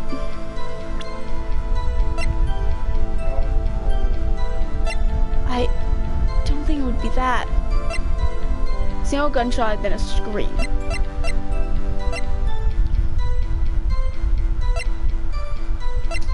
No. So, what would I present? A moment later, there was a single gunshot, and then a scream. Because this is the one, he threw it. Because if he threw it, it would have to, it couldn't shoot. He chucked it, but he's in a daze and it's a dark room. He couldn't know where he chucked it at. All I can hear is screaming. Screaming in a tiny area doesn't help, so he just kind of chucked out an area. It could have shot a wall, of course, but like, what if it didn't and he was shot through the glass?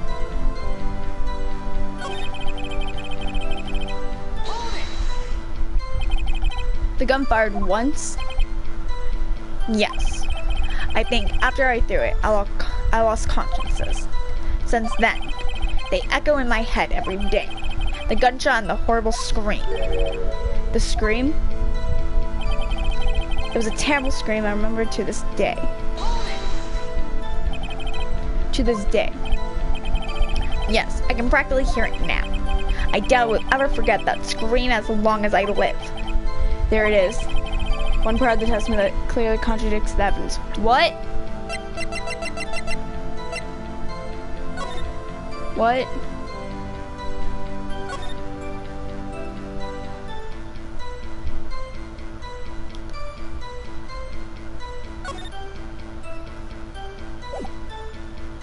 What would it contradict? A guy screaming? Why would it? If it hit him straight in the heart, how would there be one in the window? No. We're talking about a guy screaming. Different thing. You can't bring up evidence in court when it has no relation to what you're talking about.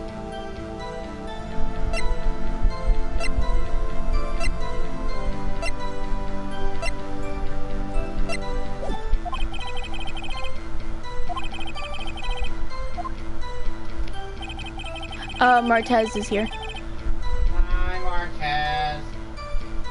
The day I was gone to the courtroom to do one of my father's trials. What was the trial your father was involved in that day? I don't remember things very clearly.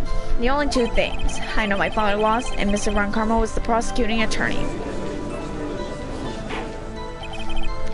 Mr. Von Karma, you were handling that case.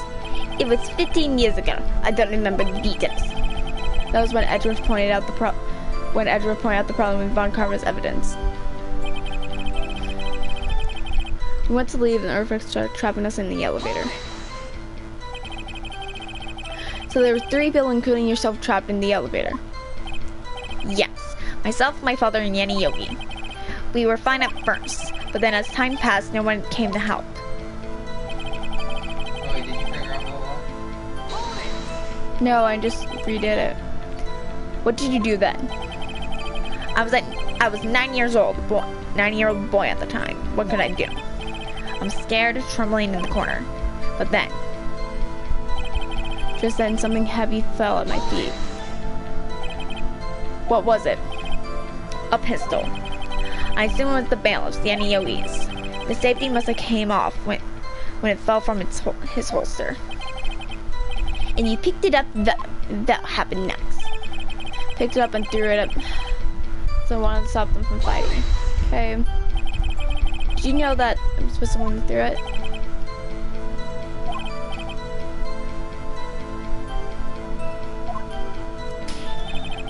So yeah.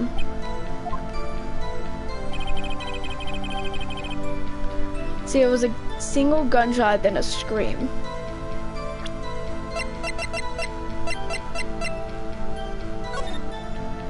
Maybe the scream was from the enemy. The weapon was fired twice.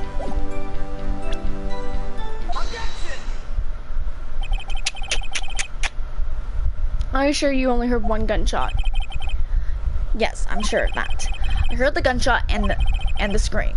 Then everything faded. I was unconscious until the rescuers came. I see. No, Your Honor, unfortunately you don't. Look at this file once more this time. This plain contradicts the witness's testimony. Objection. You do enjoy dragging out that file, don't you? I don't accept this evidence unless you can tell us what page. That would be victim data. Which play contradicts Ms. Edwards' testimony. Victim data! Da, da, da. Look at the victim data in this file. It says it's quite plainly the murder weapon was fired twice. Miles Edruff only heard one gunshot, yet the murder weapon was fired twice. The first shot was in the accidental firing when the pistol was thrown. So, who fired the remaining shot? Was there perhaps another shooter who fired the second shot? Objection. Your Honor, I'm sure you are aware. The incident occurred 15 years ago. The evidence is dated. The pistol did fire twice. However, we did not know when the second shot was fired. Oh, that might have been fired the day before the incident. There's no proof that the second shot had anything to do with this incident. Oh, I know. So Edward's gun did go off, but his was the one through the window. And then through the gun hole it made. And then, no way, I'm gonna...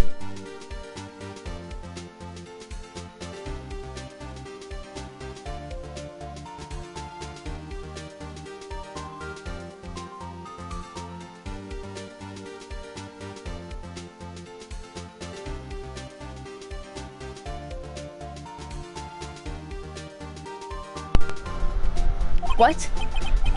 I see. You do have a point, Mr. Wright. The murder weapon was fired twice, as we heard. One of the shot was fired by the defendants and a boy at that time. Do you have any proof that the other shot had fired something to do with this case? This window? One was fired twice. This photo? It has to be this photo. Nothing else could have. 1, 2. He has been in that corner facing that way, so he couldn't have been shot. Because a chest would stop a bullet. Yes? Your Honor, I think he will be able to show you proof. What? Impossible. Now, Mr. Rotten Karma. Save your surprise for after you've seen the evidence. Very well, Mr. Wright. Show us your proof. Do you have evidence that the second fire in the prison related to the incident? Maybe?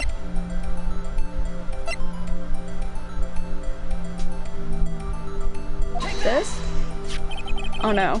Look at this photograph. Look at this photograph. I was right! Oh my god, I just had like a tiny panic attack. This is a photograph of the scene of crime 15 years ago. I can see that the victim lying there is Gregory Edgeworth. This proves the murder weapon is fired twice at the time of the incident. This photo proves it. So let me get this straight. The photo proves 2 shots were fired. Where? Your Honor, please, get a clue. Show the judge the contradiction in the photo.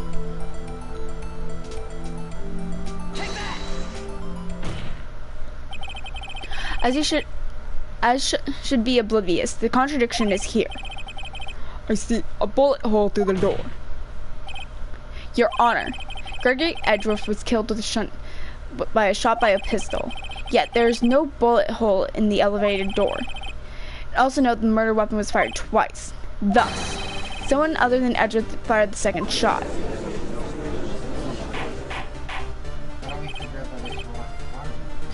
Shh, we'll figure it out. See, this is what cases are for. You slowly build up to the bad guy or idea that there's someone else. No, they said case, like class trial, and all I could go.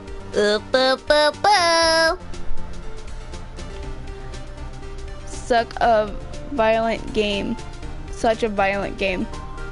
I mean, yeah. I mean, you should see that one game. Ooh, with Athena. Ooh. Order. Mr. Wright, what are you driving at? It's simple, Your Honor. No, that's wrong. At the first time of the incident, 2 shots were fired. One went into Gregory Edgeworth's heart. The other hit the elevator door. Remember that the defendant lost consciousness after the first shot rang out. In conclusion, you suck, Angel.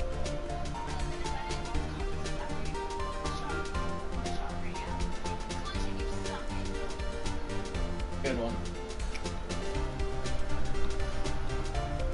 Frog.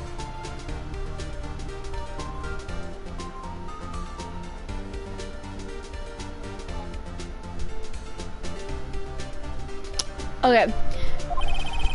We must agree the second shot was fired by someone else. Ooh. Mr. Wright, but who else could that someone be?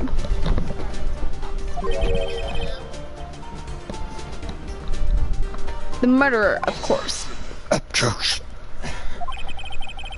I knew I should have stepped before the violent fantasies got out of hand. Mr. Wright, look once more at the DLS6 incident case file. Look closely. Try the case summary page. Oh, great. Umu. The case summary page that's page 1.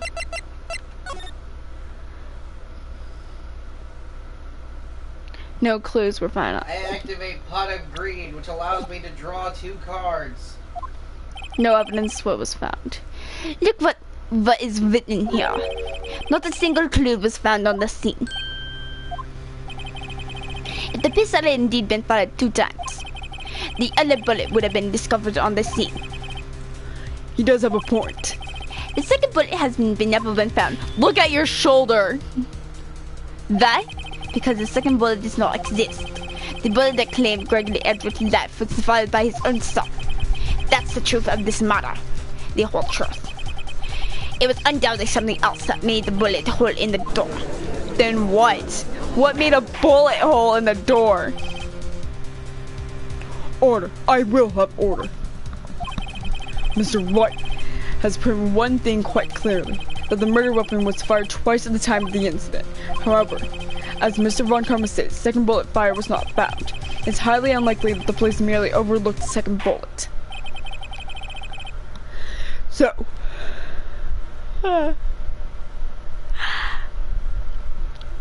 all we have is the single bullet fired. I'm afraid I have to discount the defense's claim. I'd place the judgment for this wisdom of the matter. How did this happen? I don't believe that the second bullet didn't exist. Was I wrong? Have I been wrong about this whole incident? What are you doing, Nick? Why aren't you raising an objection? I'm sorry, Maya. What? It looks like I was wrong. Nick? The second bullet wasn't there, then all my conjectures are for nothing. No, but you said you'd do it, Nick. You said you'd get declared innocent. I'm sorry. It's just, when I saw the photograph, I thought 2 shots had been fired.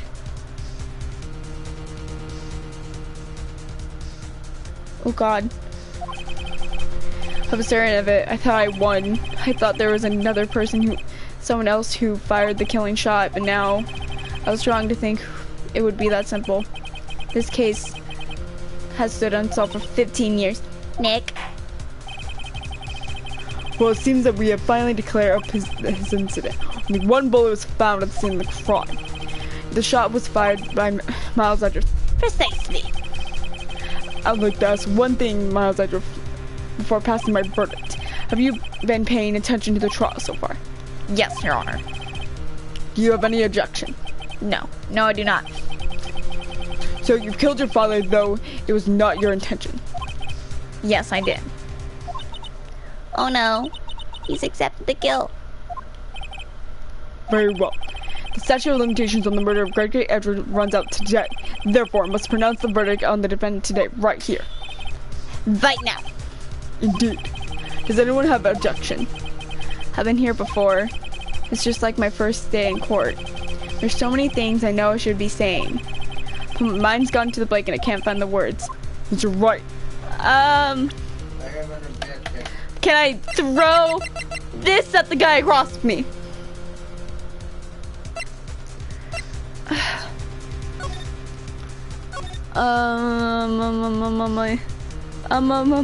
My poker face. I don't. I'm sorry twice.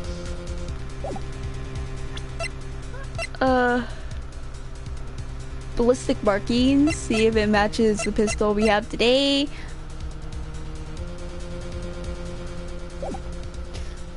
I don't know. I have an objection. I don't.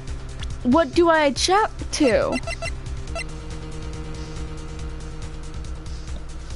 Ballistic markings have to be a thing, but like, been fired. Well, either we don't object and he gets away with it, or we do. What? Objection. Select. No. I don't want to do something that will fail me.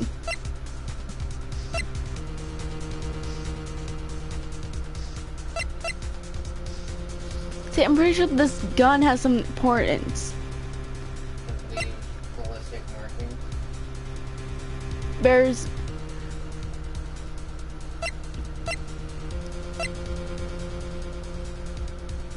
See, if we check if the ballistic markings on this matches that gun. Because, if this is the same pistol from this case, that means only someone who can get into the thing, which means it relates to Von Karma, which means we can yeet this at that guy. Right? Mm-hmm. Object, damn it. Otherwise we don't. Wait, I want to save and then objection.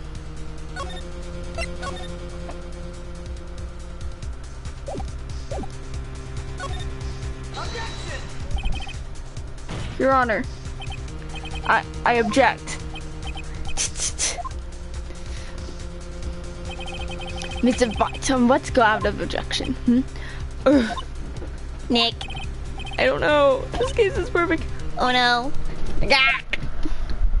It must exist. The second bullet. Mia, Mia is talking. You're not a female. I am now a female. I sexually identify as a woman, you sexist. What? Whoa, what? Pheonix just had his voice go really high right there. What did you say? Nothing? The second bullet must exist. But where? Someone took it. Seems waiting for not is not going to produce any answer for Mr. Wright. Wait, Your Honor. The second bullet, it exists. What? But we just heard proof that it did not exist. I realize that, Your Honor. I'm really grasping here. It's just someone took it from the scene of the crime. That's what happened. But who? The murder.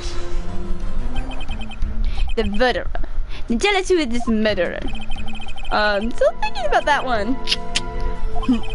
So the criminal took the second bullet, but why? Huh? First of all, how would they have found it? In their shoulder. It's not easy to find a straight bullet, Mr. Wright. Was there a pressing need for the murder search for that bullet?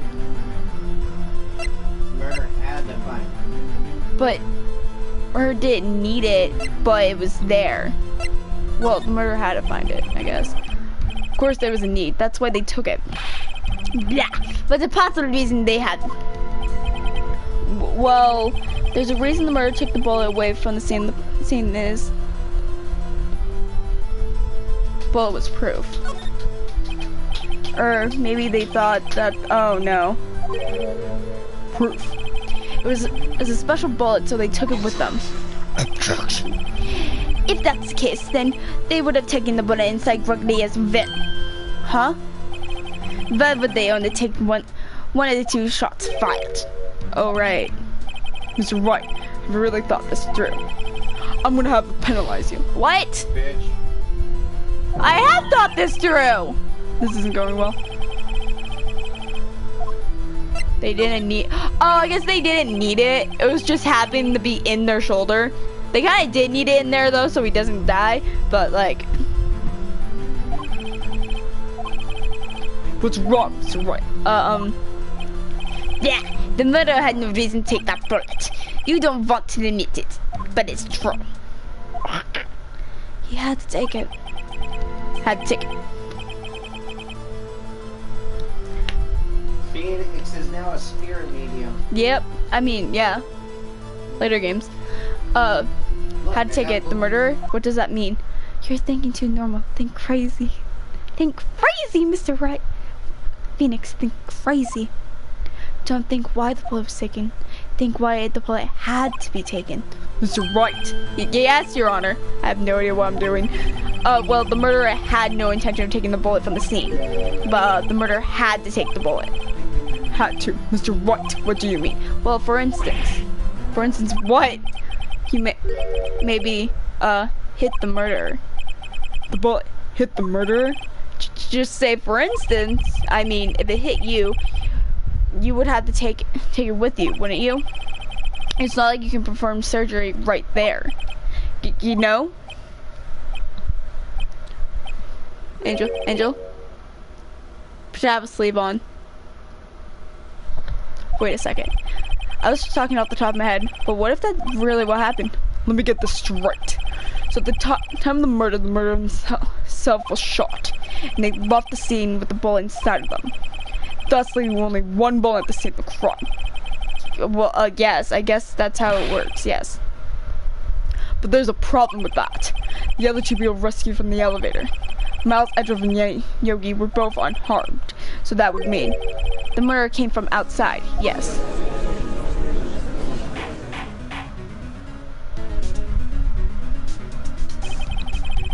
Two men fighting inside the elevator. Trying to stop them, the boy picks up the pistol at his feet and throws it. The pistol discharges and the bullet goes through the elevator door and hits the murderer outside. The boy loses consciousness.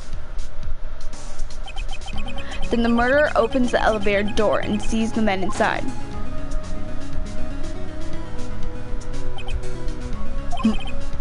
Well, Mr. Wright, you are truly the most unpredictable defense attorney I've ever known. I can tell you're grasping, yeah, I cannot deny that possibility, what you say. What are you saying? Deny it! Deny it! No one involved with the incident was wounded. There was no murderer. No one was wounded at the time of the incident? He's right. Can't think of anyone. Hey, Nick. Huh? I just thought of something really crazy. Crazy? That's just what I need. Remember what Miss Grossberg said yesterday?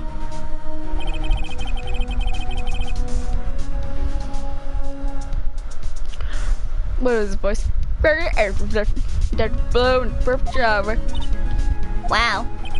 It must have been a quite shock for Ron Carmen. Took a vacation for several months after the sea. Yes, an unusual event for the man. It was the first and the last vacation he's taken in many years for prosecution. What if Von Karma didn't take a vacation because of shock? He took it because he was injured. Which would mean... It could only mean one thing. He was the murderer in the DL6 incident. He was the man who shot Gregory Edgeworth. It was him, Von Karma.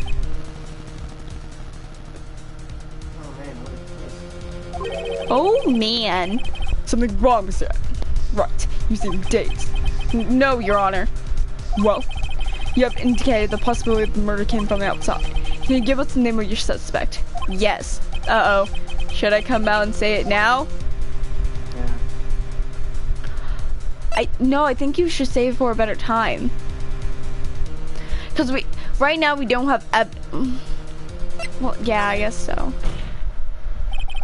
Your Honor, the suspect, the lone suspect.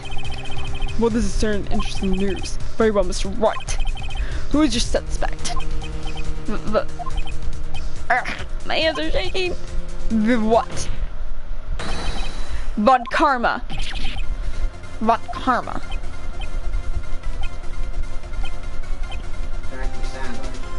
Turkey sandwiches. You mean the Von Karma, the prosecutor, the one standing right over there. Yeah. You don't object? I see no need. Von Honor, this is ridiculous. I'll put in my objection. Because you took a vacation for several months starting the day after the incident, yet you pride yourself as a perfect record. Why would you take such a long vacation without any reason? So you claim that I took a vacation to heal my injury from the incident. Stop grabbing my knee. Fascinating. Prove it. I would need surgery, no? Where did I go under the... What did I go under the knife at, Mr. Wright? Bring the doctor that operated on me. Have him testify. Nick, let's find out who his doctor is. He didn't get the bullet out. It's no use. Edgeworth? I know Von Karma, perhaps too well. He's perfect. He wouldn't leave clues. He probably didn't undergo surgery. That would leave a doctor as a witness. Nobody's that's perfect. So what, Nick? Did Von Karma pull the bullet out himself? That's insane. No, he couldn't have. He can't just pull bullets out of yourself. Wait, what does that mean? The bullet has to be somewhere, but where? In his body! Then, Mr. Fight. Can you produce evidence that proves that was shot? Show evidence. I'm gonna chuck a metal detector at your face, Von Karma. Alright, Von Karma, I'll prove it. I'll even use evidence. I know how you like it so much. What? The evidence that proves Von Karma's shot is... No, my favorite thing in the world! Von Karma is perfect. He wouldn't risk surgery leaving evidence trail. So then I ask where the bullet is now. I think it's unlikely that Von Karma performed surgery on himself. You don't mean... I do. There is possibility that the bullet is still inside Von Karma. Is that possible for all these years? Well, there's no way to find out. There's a way to find out. We can use this metal detector. Well, Von Karma, I'm gonna run this over you and see what we find. Ugh. Oh God. I refuse. You refuse. But refusing this means you acknowledge that the bullet is still inside you. Order. Your Honor, the defense requests that we be allowed to use the metal detector. Judge, I call it suspicion of this trial. This is an invasion of privacy. The statute of limitations was out of the case today. It was you who said we had to end it right here, right now. Enough! I permit the use of metal detector. Mr. Von Karma, you will submit yourself to testing. Nick, what does this mean? I don't know, but we have to give it a shot. But, sorry, I had to. Boo. It reacted to something in his right shoulder. The bullet. Mr. Von Karma? You. It was you.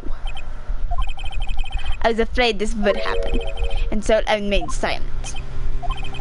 Indeed, there's a bullet in my shoulder. However, it's nothing to do with this incident. What? I was shot in the shoulder before the DL6 incident. I claim the bullet is in my shoulder for no relation to DL6. Then why is it out of your body? But Mr. Von Karma, can you prove that? I have no objection to prove anything. It is Mr. Wright who must prove something here, not I. Mr. Wright. Well, can you prove it? Can you prove that the bullet in Von Karma's shoulder is from the DL6? Of course he can't. You can't have any of the deal. You don't have any of the DL6 evidence. That's because you took it out of the records room yesterday. Howdy, mate. Hi, pickles and chips. Pickles and chips. One of the girls will die to find me a wife. Oh! But they will get revived. Yes. Sorry, me and Christian are talking. But with no proof, we cannot convict me of any crime. I'm sorry, Mr. Wright. No, no, I'm the one who's sorry, Mr. Von Gamma. What? You were close. One day away from freedom. But you see, I have proof. What's my proof? Oh, this bullet?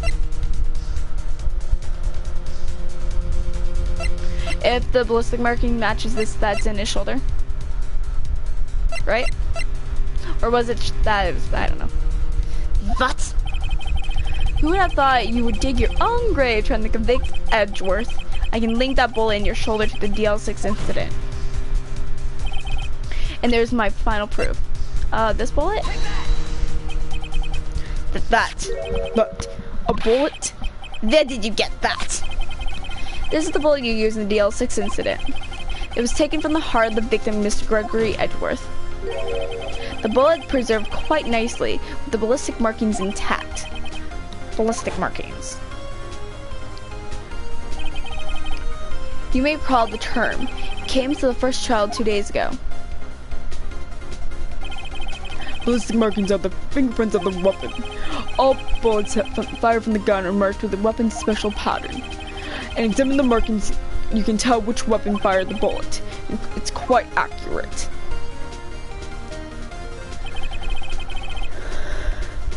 We have 2 bullets in our possession.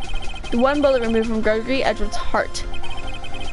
The other from Mr. Von Karma, bulleted buried in his shoulder. We can analyze both bullets. Then if the markings match, we'll know that both the bullets have been fired from the same gun, the very same pistol. In other words, the murder weapon that killed Gregory Edgeworth. Mr. Von Karma, will you let us remove the bullet from your shoulder? Then we'll compare the ballistic markings in the bullet and solve this case once and for all. Well, Mr. Von Karma? Whack!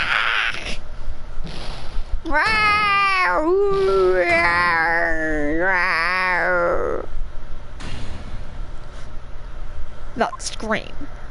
I heard that scream before. Wait, I know.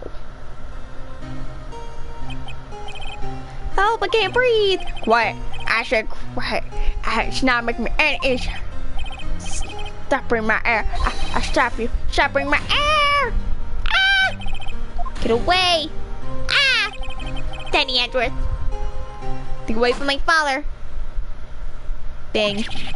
Work. I mean, that. It's that scream I heard in the elevator 15 years ago.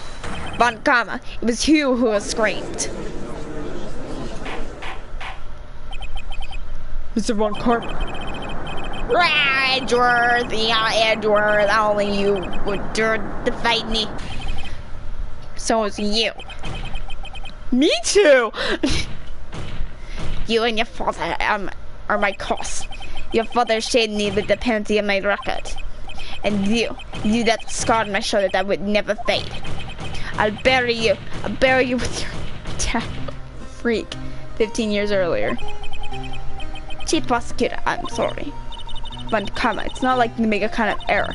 I would never have thought that Edgeworth would be the one to catch you.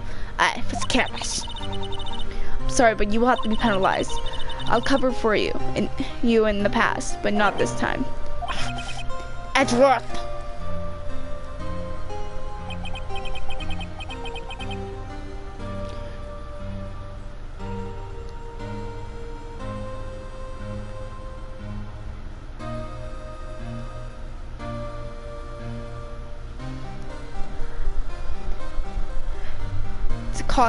It's a shock like I have ever known. Me, penalized. Took hours for me to regain my composure. Suddenly I found myself in darkness. I was in the courtroom records. Must have wandered in there without thinking where I was going. The room was pitch black. The lights must have gone out. I went into the hall and found my way to the elevator. Pressed the button, but nothing happened. Then, there was a noise.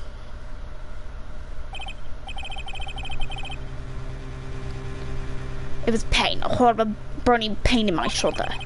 Just then, the lights came back on. The elevator door opened before my eyes.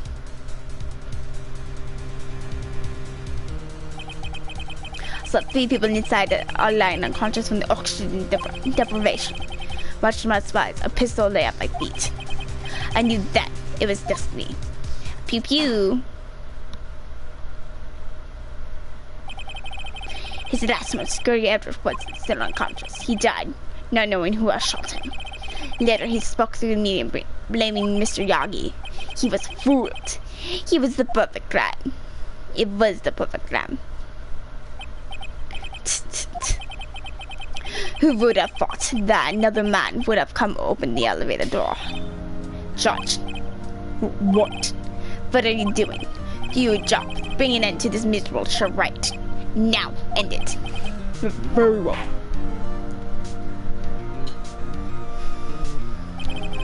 It appears that we have come to a very long way at the end of this maze. 15 years later. Mr. Miles Edgeworth. Yes, Your Honor. You were innocent. Are you innocent? As you said, it was all a nightmare. Yes, Your Honor. This court finds Miles Edgeworth Not guilty! Let the confetti fly! Just kidding, you fucking Meow. I'm not a cat! That is all. The court is adjourned. Also, people, arrest that man. Yes. Oh no. Wow, that was such perfect timing. December 28th, 5:38 p.m. District Court, defendant lobby number 2! Nick, we did it! Did you see his face? Von Karma looked even paler than usual. He pretend. Nick, Nickelodeon. Okay. He's pretending to be all cool inside. But inside, you crushed him, Nick. Crushed! Gotta say, I'm impressed. Not again! Bobby! It was pretty close though. I'm sure we had it. I know I was on the verge of tears the whole time myself. But now it's all just good memory. So it's finally over, Edgeworth. Right. Yeah? I'm not sure about how to say this. I know. Try. Is he helping, Mom?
I am back. Sorry, I had to see the cats. You know.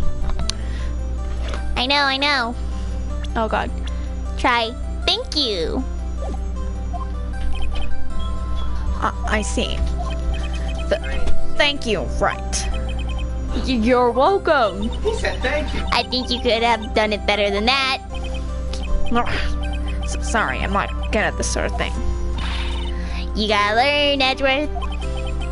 She got you there. Whoop! Wow. Amazing, pal. You just pulled through just like I thought you would. I never forget this. I'll owe you one, pal. And tonight, let's party. Dinner's on me. Yeah, my salary went down a bit this month. But who cares? See, Mr. Edgeworth, you should take a lesson from Detective Gumshoe. That's how you say thank you. I see. Whoa! Whoa. I just imagine he's not being like really loud. It's just whoa. I feel foolish. Don't worry. Take it a little time. You'll get used to it. It's been 15 years since I've seen Edgeworth this unguarded. Hey, y'all. Y'all were great in there. Thank you. You, Edgeworth, congrats. Thank y'all very much.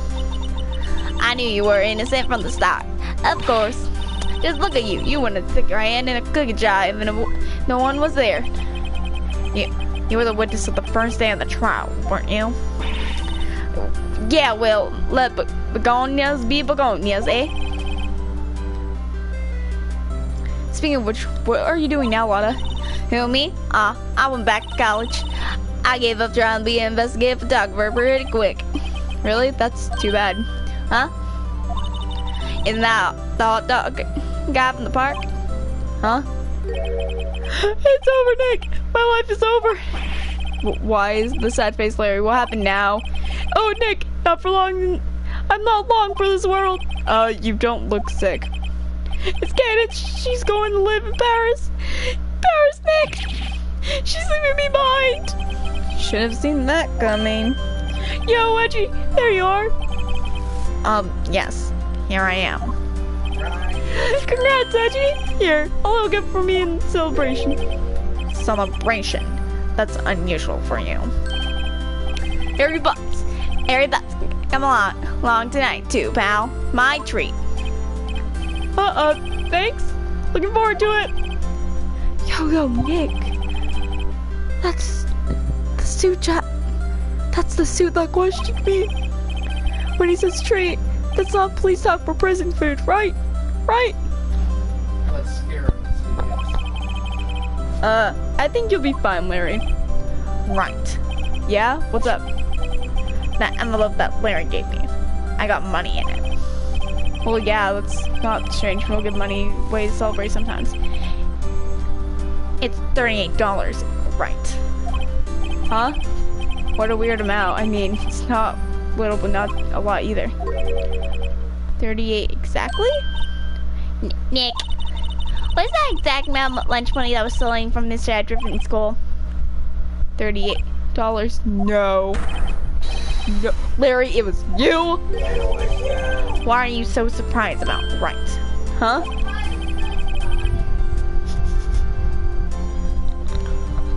Larry was absent that day at school, right?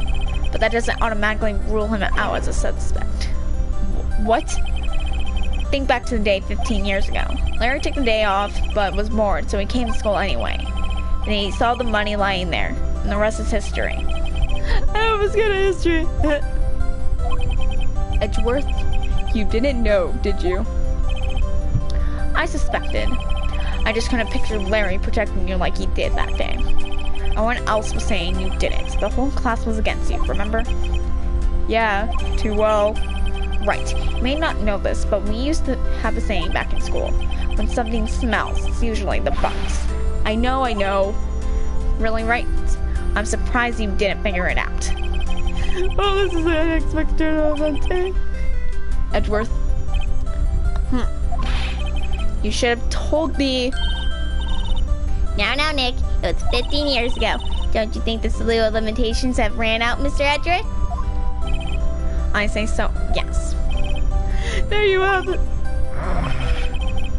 Where does that leave me? I became a defense attorney because you two did it. Well, you have always been something of an insufferable emotionalist. Yeah, you get worked up too easily too. The death sentence for both of you. Man, if only I've known, I would have became a prosecutor.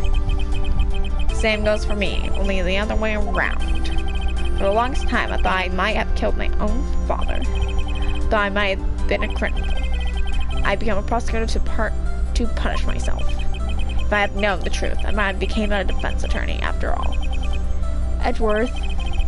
Want to switch right? Hey y'all, line up, take a photo. Hey, photo time, let's go. And after all that, after that, dinner's on me. Bow.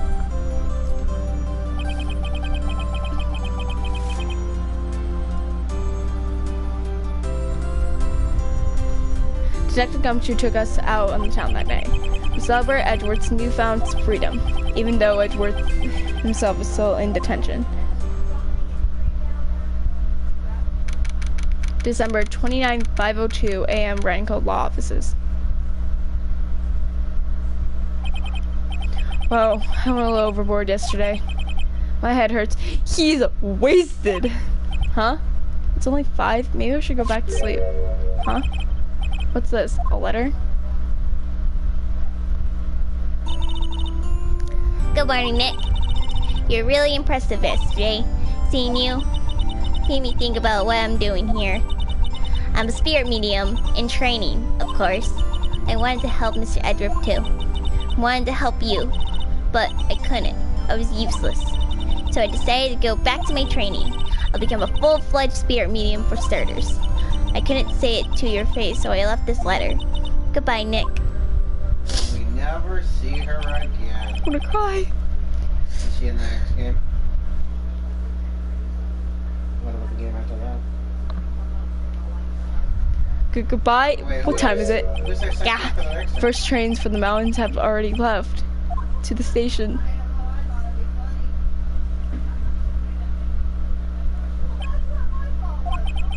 I guess I'm too late.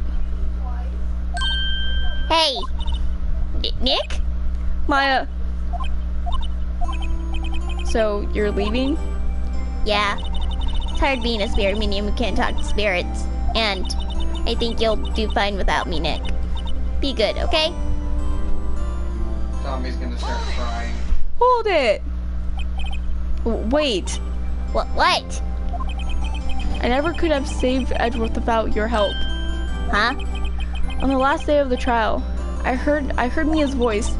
You heard my sister? Yes, only her voice, but still. It was at the very end, though, when I thought we'd lost everything. Well, that's my sister for you. Detective Gumshoe helped, and Mr. Grossberg, and even Larry. I'm the only one who couldn't help. I'm useless, Nick. But you're the one who stopped Von Karma, Maya. Huh? I didn't do anything. All I did was wander around in the daze. Sorry, but I have evidence that you helped. Wait, what's my evidence? What's my evidence? This? Wait, no. What's my evidence? Oh, the... Wait. Angel, what's my evidence? Oh, never mind. I know what it is. Evidence? Show me some evidence to cheer up. It's this. A bullet? Von Karma was convinced he has taken all the evidence pertaining to DL6. But you're the one who rescued the last piece of evidence we needed. It was the bullet that put an end to Von Karma. You were the one who gave it to me. Nick. Thanks. Thanks, Mal. I couldn't have done it without you. I'll be back soon. Huh? I'm going to complete my training and come back. Okay. I'll be waiting. Of course you will. Can't run that office by yourself. You're hopeless. I don't know about that. That was a loud noise. Was our sidekick in the next game? Pearl. Sweet pearly girl. Can you do this like a squeaky voice? Because she's like 5. And I do really like squeaky voice like this. and like, oh, she goes like this. I'm starting to miss Maya a lot more. So this is it. See you soon, Maya.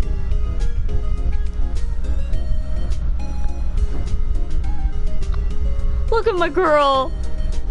Thanks, Nick. Goodbye. See you in 5 games or so. And so my story ends. Time to turn a new page. Say goodbye to the novice defense attorney that I once was. Now a new story begins. With the same old crazy cast of characters. Huh. Don't think you're graduated yet. Mr. Wright, perhaps you'd like to rethink that claim. Yes, Your Honor. Uh-oh, I got a bad feeling about this.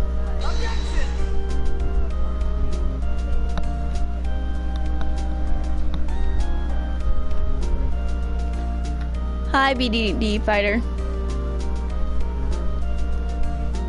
Hey, pal, Mr. Archer came down to the precinct to wish me a Happy New Year. Talk about pleasant surprise. Well, Detective Gumshoe. Then he hung said low and went right back outside. Kinda like he was embarrassed of something. Strange, yeah? Hold it. Patty, I can't get...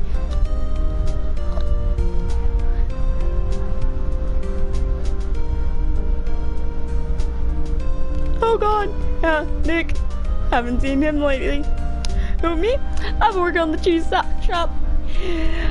That Missy nice lady, she's not exactly what you call a cheap date. Oh, she's in Hawaii right now, yeah. I hate Larry. Tassero Imoto. Oh God, who? Wright? Yeah, I remember him. I hear he's busy lately. You know, we're not ringing on my own bell boss, so I tell him everything he knows. Sure, he's grateful. Yeah. Ishimaro.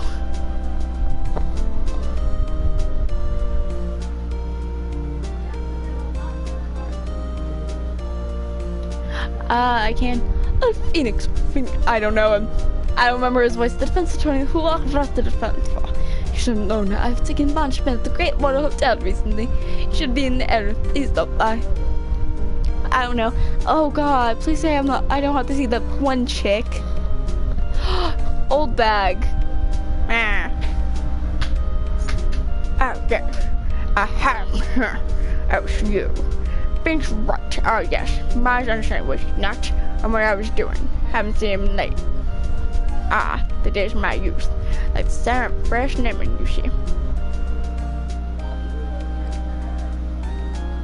Wow. Whatever.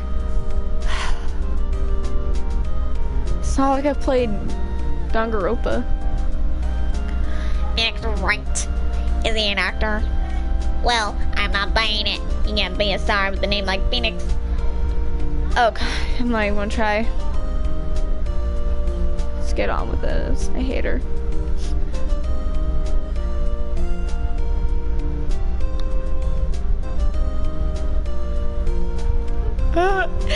I'm pleased to announce that the Pink Princess is a hit.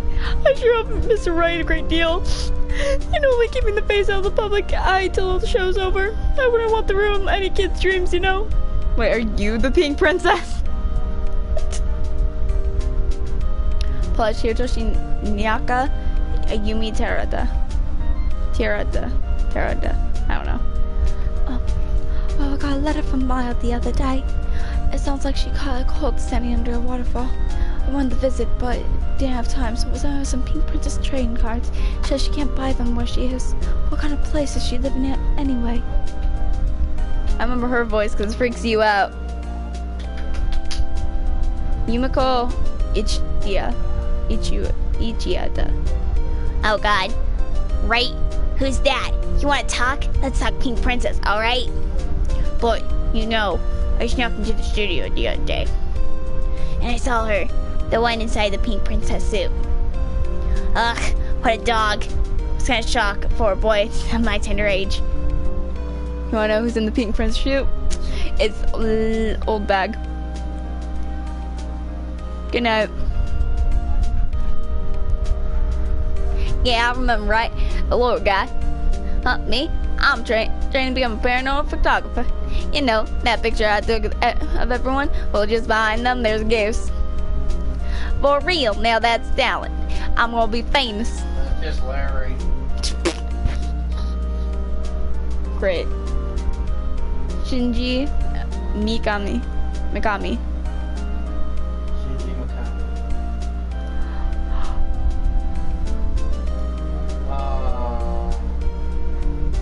She's not lying. It is a ghost. Well, that just makes... What's the picture for it? Wait, what? Gross! It's Von Karma. Oh. Right, you still have this episode. I'll do it. When was this added? It's a DLC type of case. It goes a little bit after. So what is this chapter explain exactly?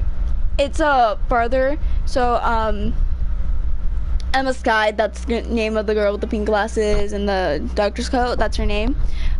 She is the basically new kind of Gumshoe. It's a little sad we don't get Gumshoe, but we get another person that can probably do a voice. New chapter that introduces all these characters? Yeah, it starts introducing new characters in the next game. Gosh.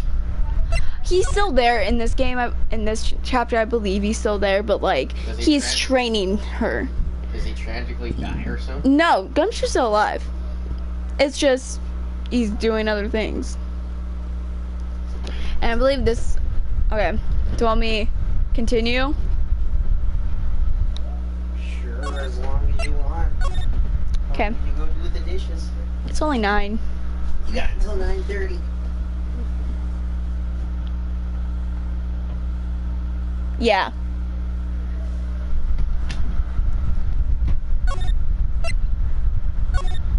Oh, I just clicked saved again. Oh. Let's go. I gotta get new girl voices. Because I'm so good at that.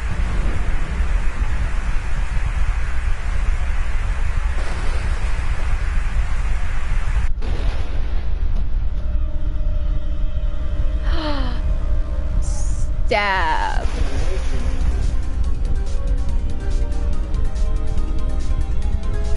Two stabbers at the same time. What a coinkadink. Good night, Zachary. It was the giant thingy.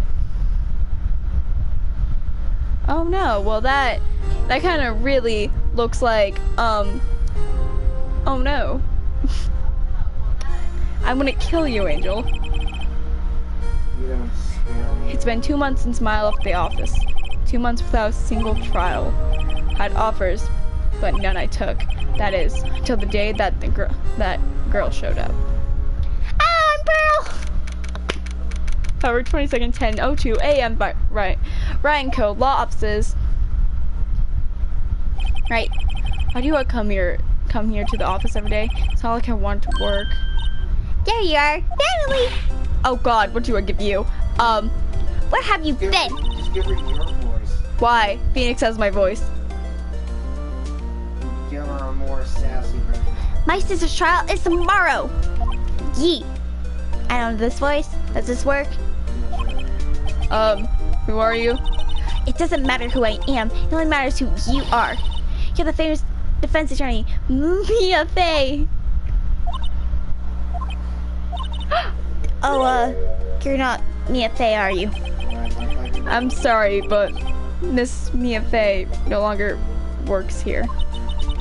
So, you are the coffee boy? I'm Pheonix Wright, the defense attorney. Right. Wait. You're the Pheonix Wright. The Pheonix Wright from the Edgeworth murder case. Yes, that is correct. It wasn't Edgeworth who was murdered, though. What a relief then, you're better than nobody. I'm sorry, I'm afraid I'm not taking cases right now. But you are the Pheonix Wright. Right. An undefeated defense attorney. Look, I'm not accepting any new cases. I'm sorry, but you'll have to try elsewhere. Please. I'm out of time. But please, you have to help. It's my sister.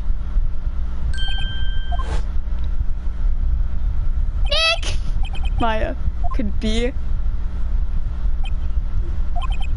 Okay, I'll hear you out. Really? Thank you so much. My name's Emma Sky. I'm a scientific investigator. Scientific investigator. First, Emma, look at my coronet badge. See this? This is my attorney's badge. Ah, well, I've never seen a real one before. You're the first one who's actually been interested in mine, believe me. Its composition is mostly silver. The gold planking is flaking a bit. She analyzed it scientifically. There, it doesn't appear to have any correlation due to sulfides. I'll give you $50 for it. Sorry, but it's not for sale yet. Ooh.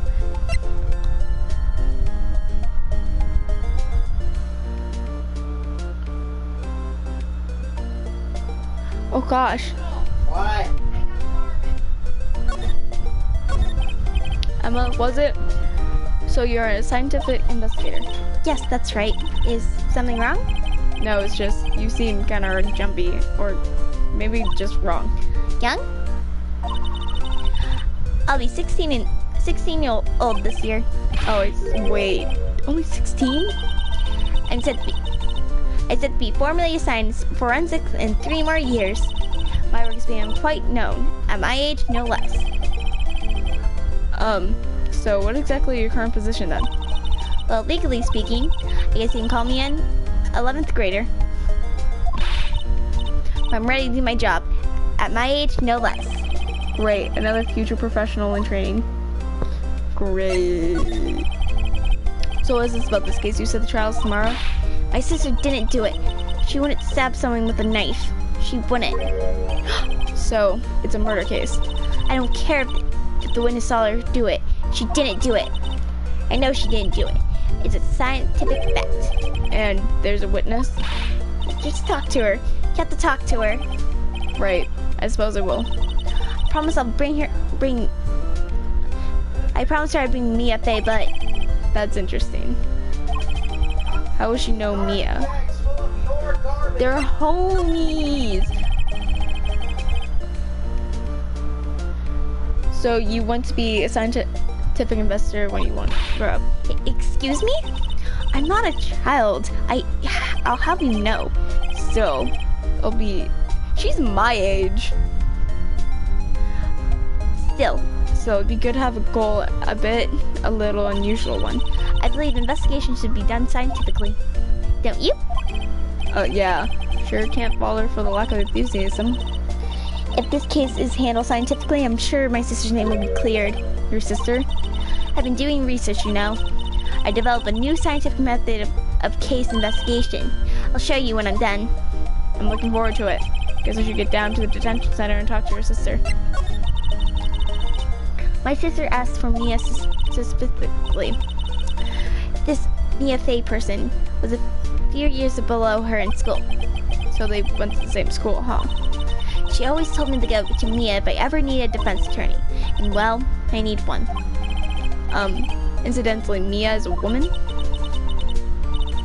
Now that you mention it, I guess it is more of a woman's name than a man's. Well, it's nice to help your sister out like this. You must be close. Well, actually, when she gets like she is now, kind of hate her. Huh? But she's still my only family. Your only family? What about your parents? They died in a car accident when I was little. Oh God. God. Parents are dead everywhere in this series. Now where's my coat? There is my coat.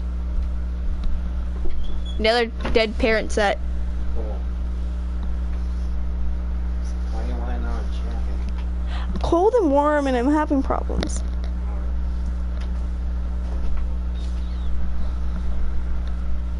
Okay. Oh, I'm sorry. Great. Now let's go down to the detention center. February 22nd Detention Center visitors room. Yardies. 12 a.m. Easter time. Oof. You're 3 hours ahead.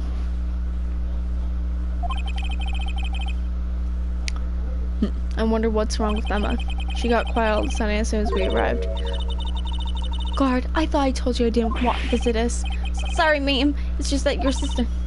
No excuses. Or did you not mention or did you not want a phrase? Yeah. Understood, ma'am. What was that all about? Hi, Alana. Lana. Funny. I seem to remember something telling you not to come here. Perhaps my memory is failing. Look. They won't come here either, okay? But your trial's tomorrow and you still don't have a defense attorney. I'll be the one in court tomorrow. This has nothing to do with you, Emma. Isn't that right, Mr. Wright? Hey, do I know? Yeah, how do you know me? Mia mentioned you. I've heard you quite a bit. I'm sorry, what exactly is that what you do? My name's Nana Sky. The chief prosecutor for this district. You're a prosecutor?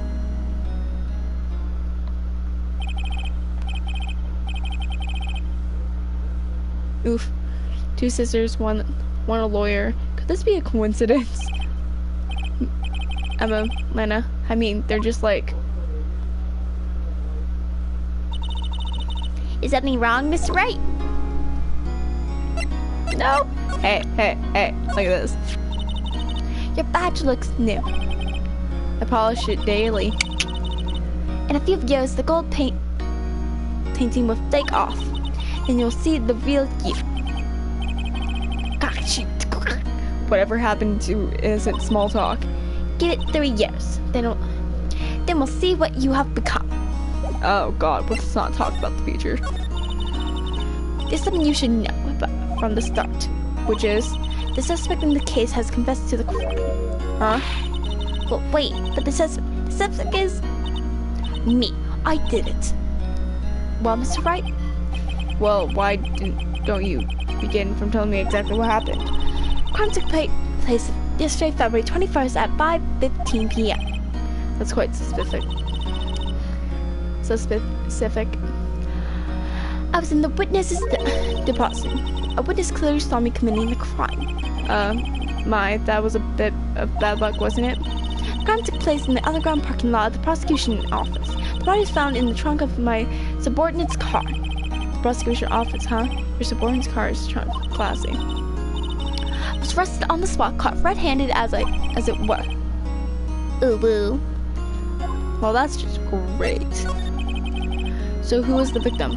An investigator for the police department. I suppose the correct term is detective. A detective? Death was due to the loss of blood. He was stabbed once in the stomach. By you? Death wasn't immediate, but the wound was fatal. I see. Allow me to repeat myself, Mr. Wright. The victim was a detective. You know what that means, don't you? Uh-oh. What, Mr. Wright? What does it mean? Well, it means the police department will consider the matter of pride to have me found guilty. They will use any means at their disposal to do so. The case gets worse and worse with everything I learned. So you're the chief prosecutor? That's correct. I'm responsible for overseeing every trial handled by the prosecution in this district. I make sure the prosecutors have what they need to do the job. I manage every aspect. Those are my responsibilities in the nutshell. That's an awfully large nutshell. Still, I'm a little surprised. I would think you would recognize the district chief prosecutor, Mr. Edgeworth, huh? I said Edgeworth, Mr. Wright. In fact, it seems impossible you wouldn't. Lana? What happened to your... What happened to your hand? Oh, this... I cut myself by accident when I stabbed him, that is. Huh? I'm not very good at being a criminal, I suppose. How am I supposed to defend this? Time to change the subject. Wait, she was in class in it.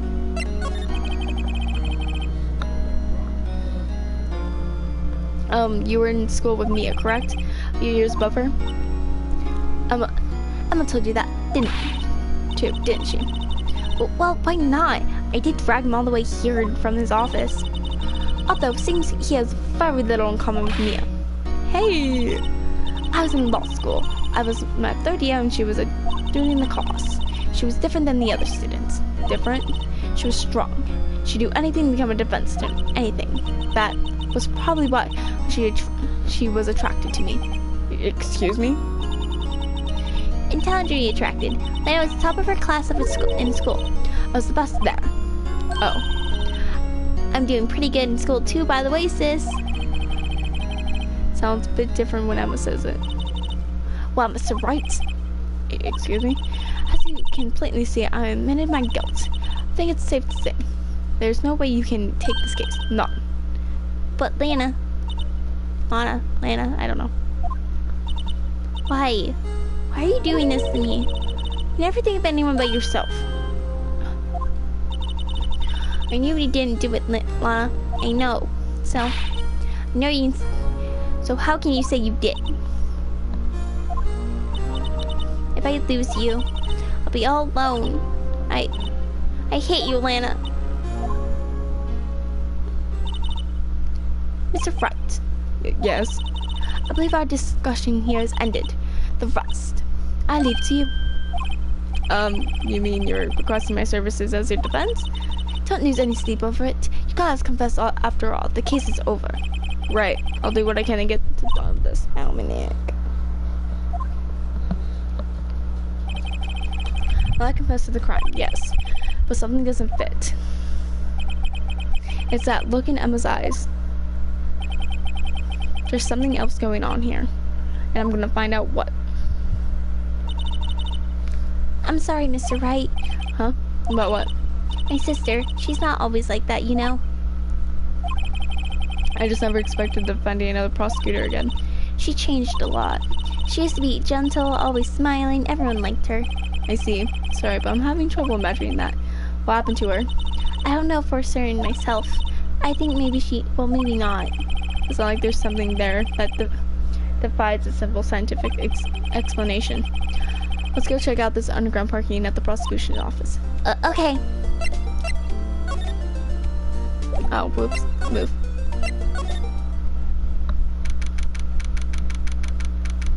There's a ladder.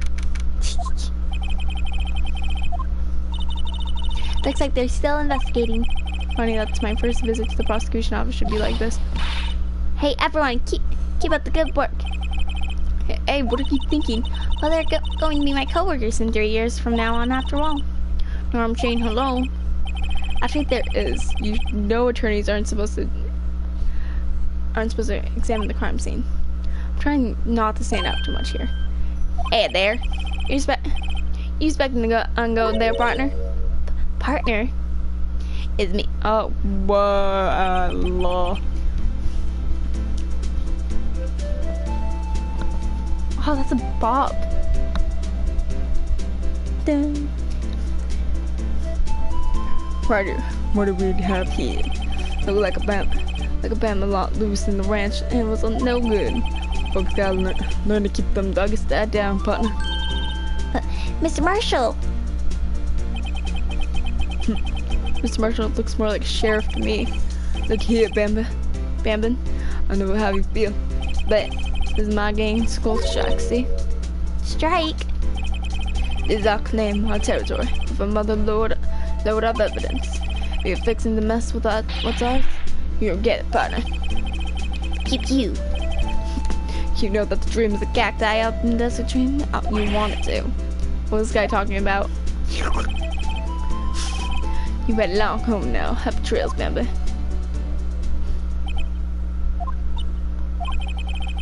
What was the hombre of your friend of yours? Huh? Yeah, he's a detective. I was almost doing Maya's. I'm like, she's not Maya. She's not my baby bean. Who thinks he's a sheriff from the Wild West, it seems. Guess what I found? Aha! A ladder! That's a step ladder. What's the difference in scientific terms, please? Scientific, Look at the basic natural of things, Mr. Wright. Nature. Yeah. What's nature? I don't know. What's a nature? I don't know. Words are words. All seem horribly familiar somehow. We should probably grab this. What Maya's up to? Standing under a waterfall. No, there's a new guy, and he's Western. Look, I have to go. No, way deeper. Well, this Banshee right here. I think it's more like this voice. Banshee, kind of southern, real southern. He looks like a sheriff of the Wild West. Gotta go real southern, real deep for him. What's this? A wallet? Excuse me, officer. Wait! What are you doing, Mr. Wright? What am I doing? Just found this wallet. I'm handing it over to the police. I don't believe it. It's real basic. Anything at a crime scene is evidence. Let's be scientific about this, please. Just put it in your pocket. How is that scientific? Sounds like a theft to me. Great. Call of Duty already. And at my tender age. Here, I'll teach you the trick of examining evidence to detail. By the way, her eyes are sparkling. I can't tell she's been waiting for this. Okay, now. Look at the court records. Okay. Great. Show him the badge. Oh, that's right. We get this. You have to be sure to examine evidence carefully on all sides. Now let's start examining with every angle. Okay, zoom out. Oh. Man, that's really 3D.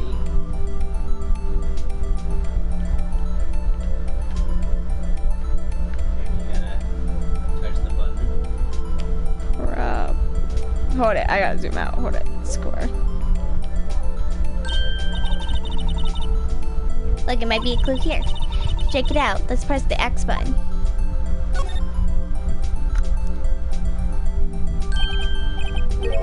This is the ID card. Sergeant Bruce Goodman.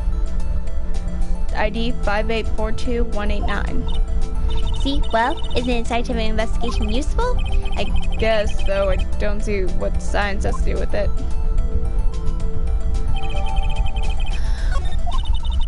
Let's be sure that every piece of evidence fun. I guess we gotta be on my toes for now on. Okay, let's go examine this boy. You got 15 more minutes. Hmm? You got 15 more minutes. Or you're out of here. 100% something.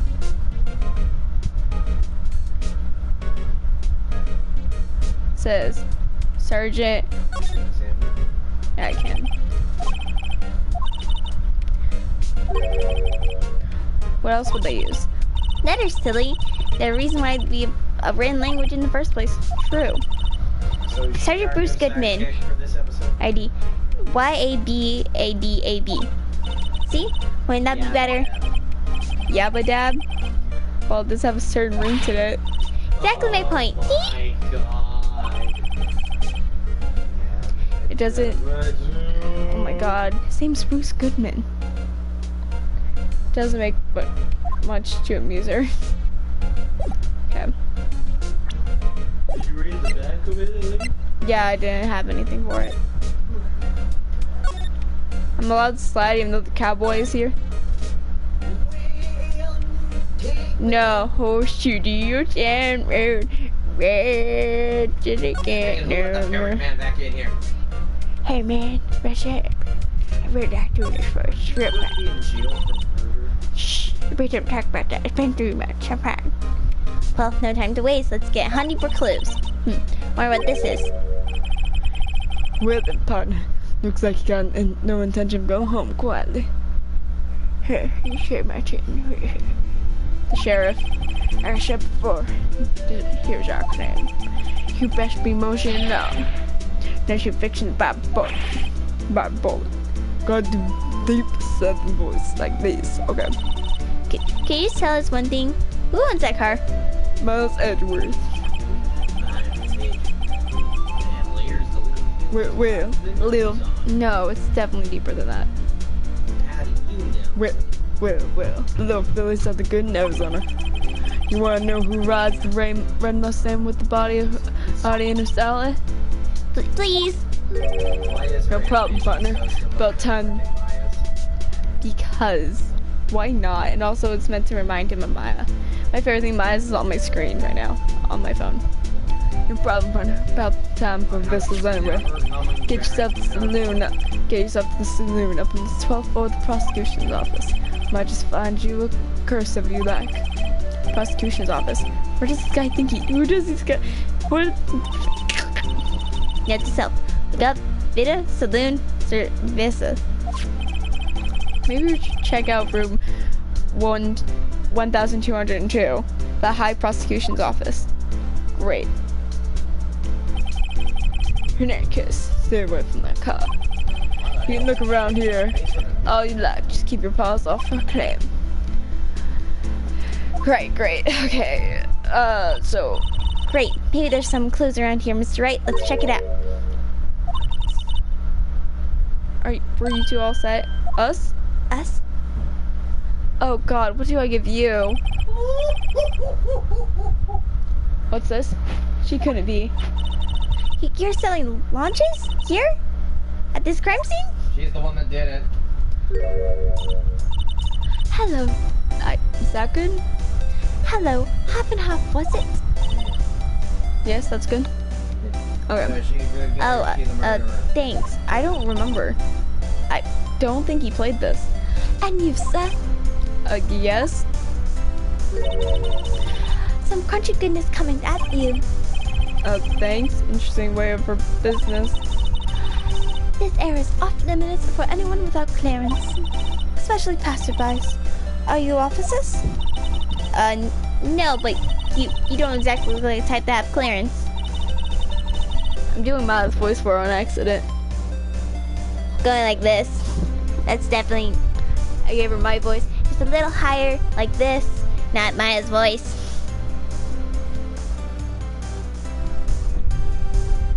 Well, it's hardly a way to greet someone. If my days are cough off queen are over. Cough up, huh? You know, I'm feeling kind of full. Maybe we'll pass on my lunch. I'm quite connected to the case, you see. The images are burned into my eyes, you might say. Yes, all the sordid secrets. Secrets? Dear me, you're so one, aren't you? Maya voice and she walks inside. I'm referring to the murder, the stabbing of the detective. What? A witness clearly saw me committing the crime. I don't know. British. I gave her British. That's all I could think of. You mean you're the witness my sister was talking about? Please, Kava Queen, tell us what. Oh, please, Kava Queen, tell us what happened. What? Named Angel. Did you forget about it? Excuse me. Oh, before you know it, sexy all of a sudden. I have you whimpering my heels. Yes, ma'am. Yep, she means it. I don't want to talk to you. I want to go look.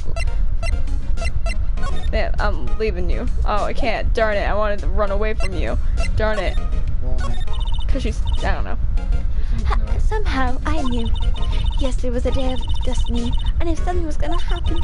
Just like I know that the daily special on Friday every week is salmon. Destiny. Was yesterday's special for some reason? You're a defense attorney, right? You should know then. You should know the foul misdeeds of the evil ones who haunt this den of inequality. Evil ones? Prosecutors, they have no claims of all the blackened names of innocents. And yesterday they paid homage to the most evil one of them all. They gave me an award for They gave an award to King of Prosecutors. What a farce. So she's saying there was some sort of prosecution convention yesterday? I was almost compelled to lace the lunches with something foul. Do you have a personal reference against prosecutors or something? Or is there some kind of scientific evidence of this, evil? Young miss, mock me at your own risk. Mock me at your own... Oh, call me the cough-off queen. You. Oh no, did she have a split personality? No, it's just, it's kind of like how, I'm trying to think, Heart Lady in the, Miss May, how she acted. It's April May. Yeah, even though she sounded like it. Yeah. I'm gonna guess and say that I'm the most heinous of all evil ones. The one they got an award yesterday.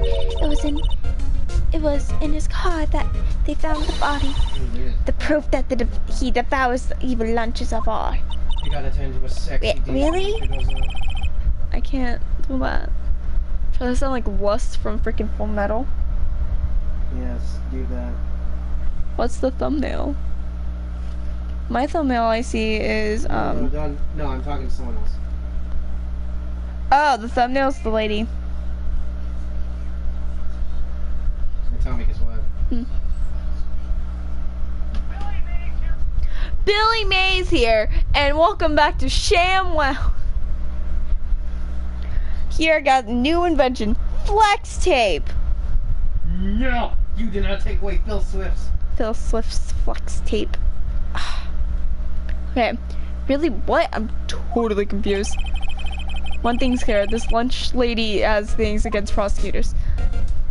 How does? I'm trying to think, because I already did a voice kind of like hers for someone, I think.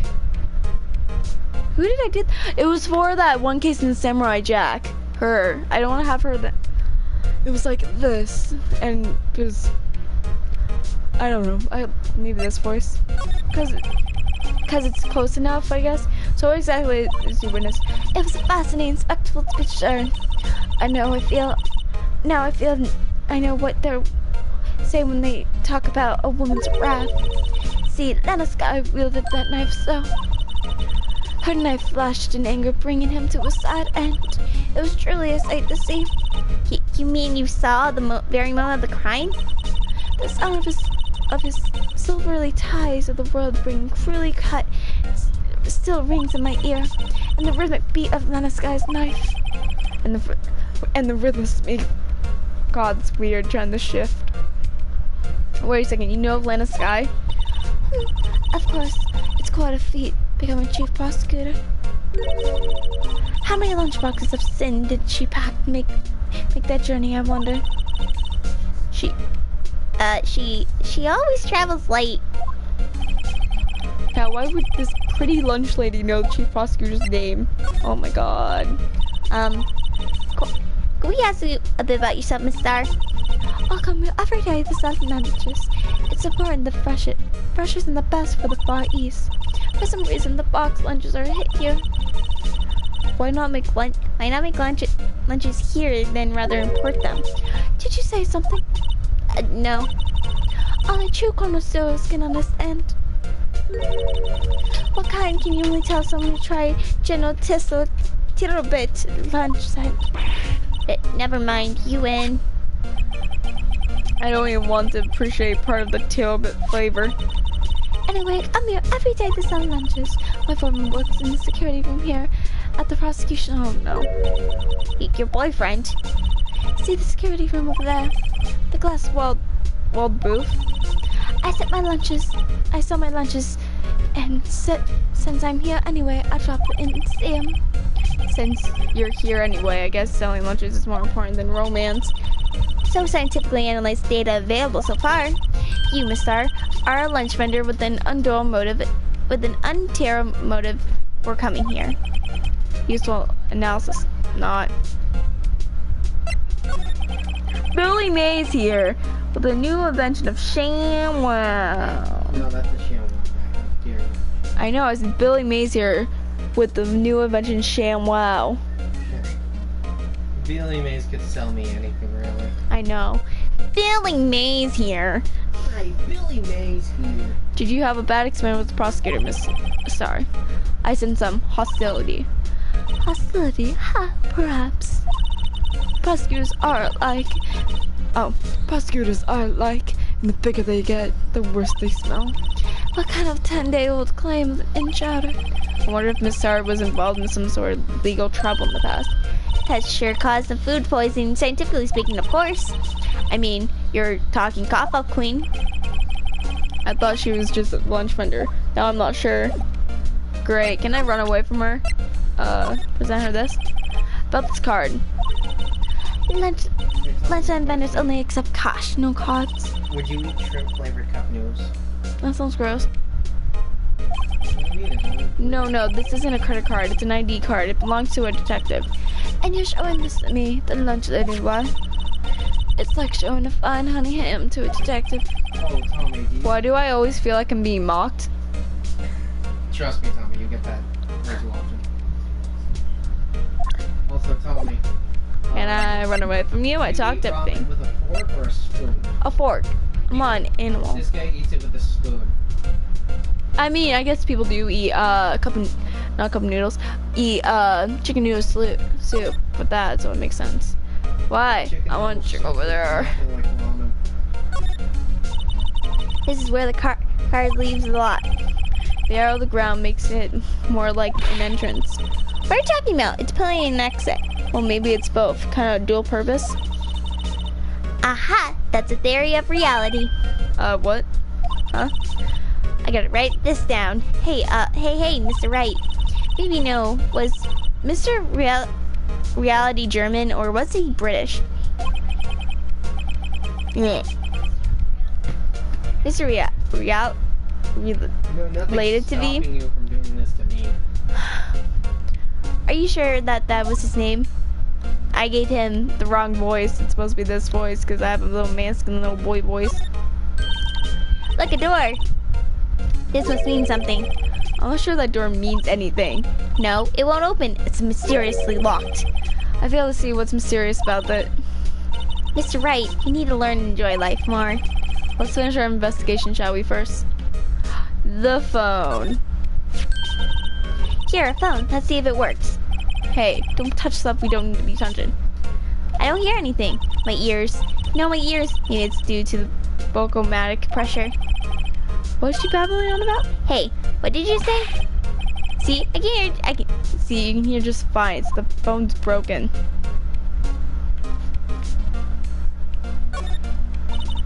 This wallet is in our way. I got a faucet for water. Wait, I know. This wall is merely a facade hiding the truth. This is no wall. It's a water tank. I fail to see how it makes any difference either way. I guess let's go up to Edgy. Yep, that's 100% Edgeworth. There's a tea set. That's funny. Look at his dice board. He has a silver sandwich. What? What? This one? Did that moonlight not come on at all on you, or For what? on the shop? Yeah, Okay, It, like, I don't flashed. think you turned it on. I did turn it on. My friends Sure. both, yeah. It didn't work for just us. Turned it on and it works fine. What? I shut it off now. I turned it on and fired right up and lit up. You gotta leave it on for a while so it heats up and lights. Did it turn on? That was just orange glow. No, it didn't turn on at all. It like flashed and it was off. I don't know. It works fine now. You broke it, Tommy. Probably, it didn't tell me. I'm kind of like Maya, but worse. February 20. You haven't landed in jail as many times as Mark. You wanna know a fun fact? Is that an earring in your ear? Yeah.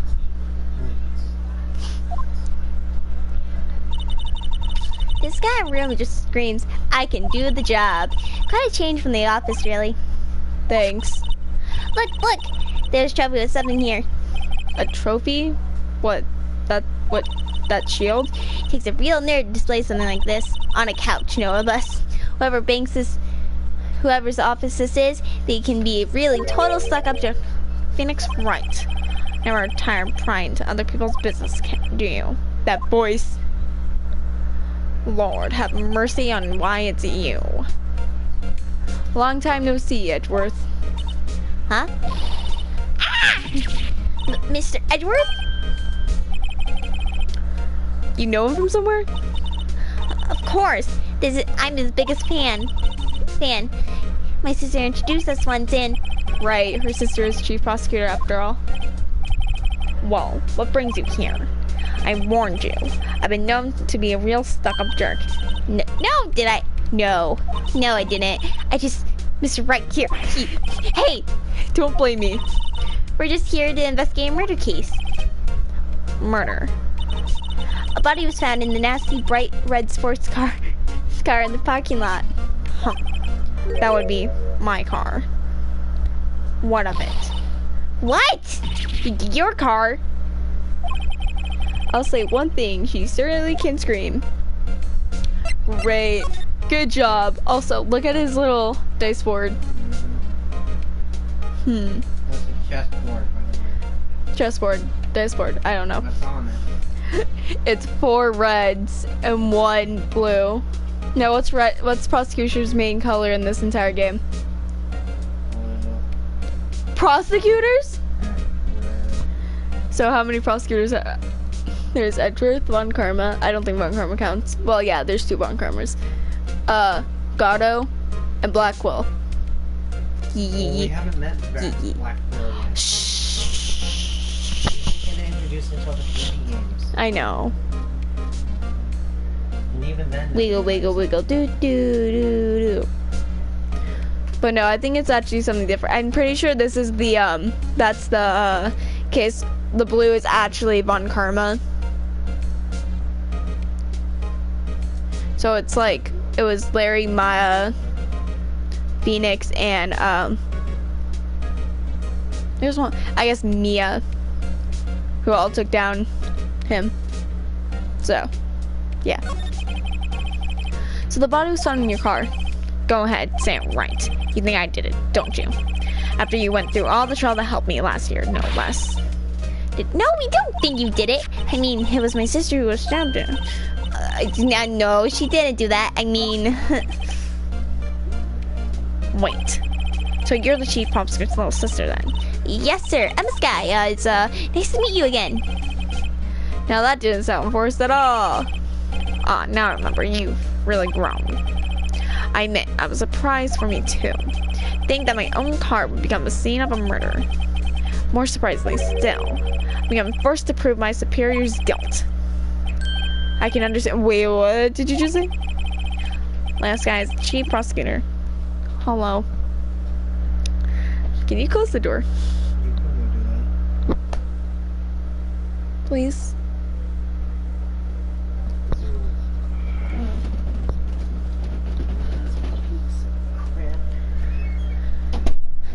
Oh yeah, it's 9:30. Wrap it up.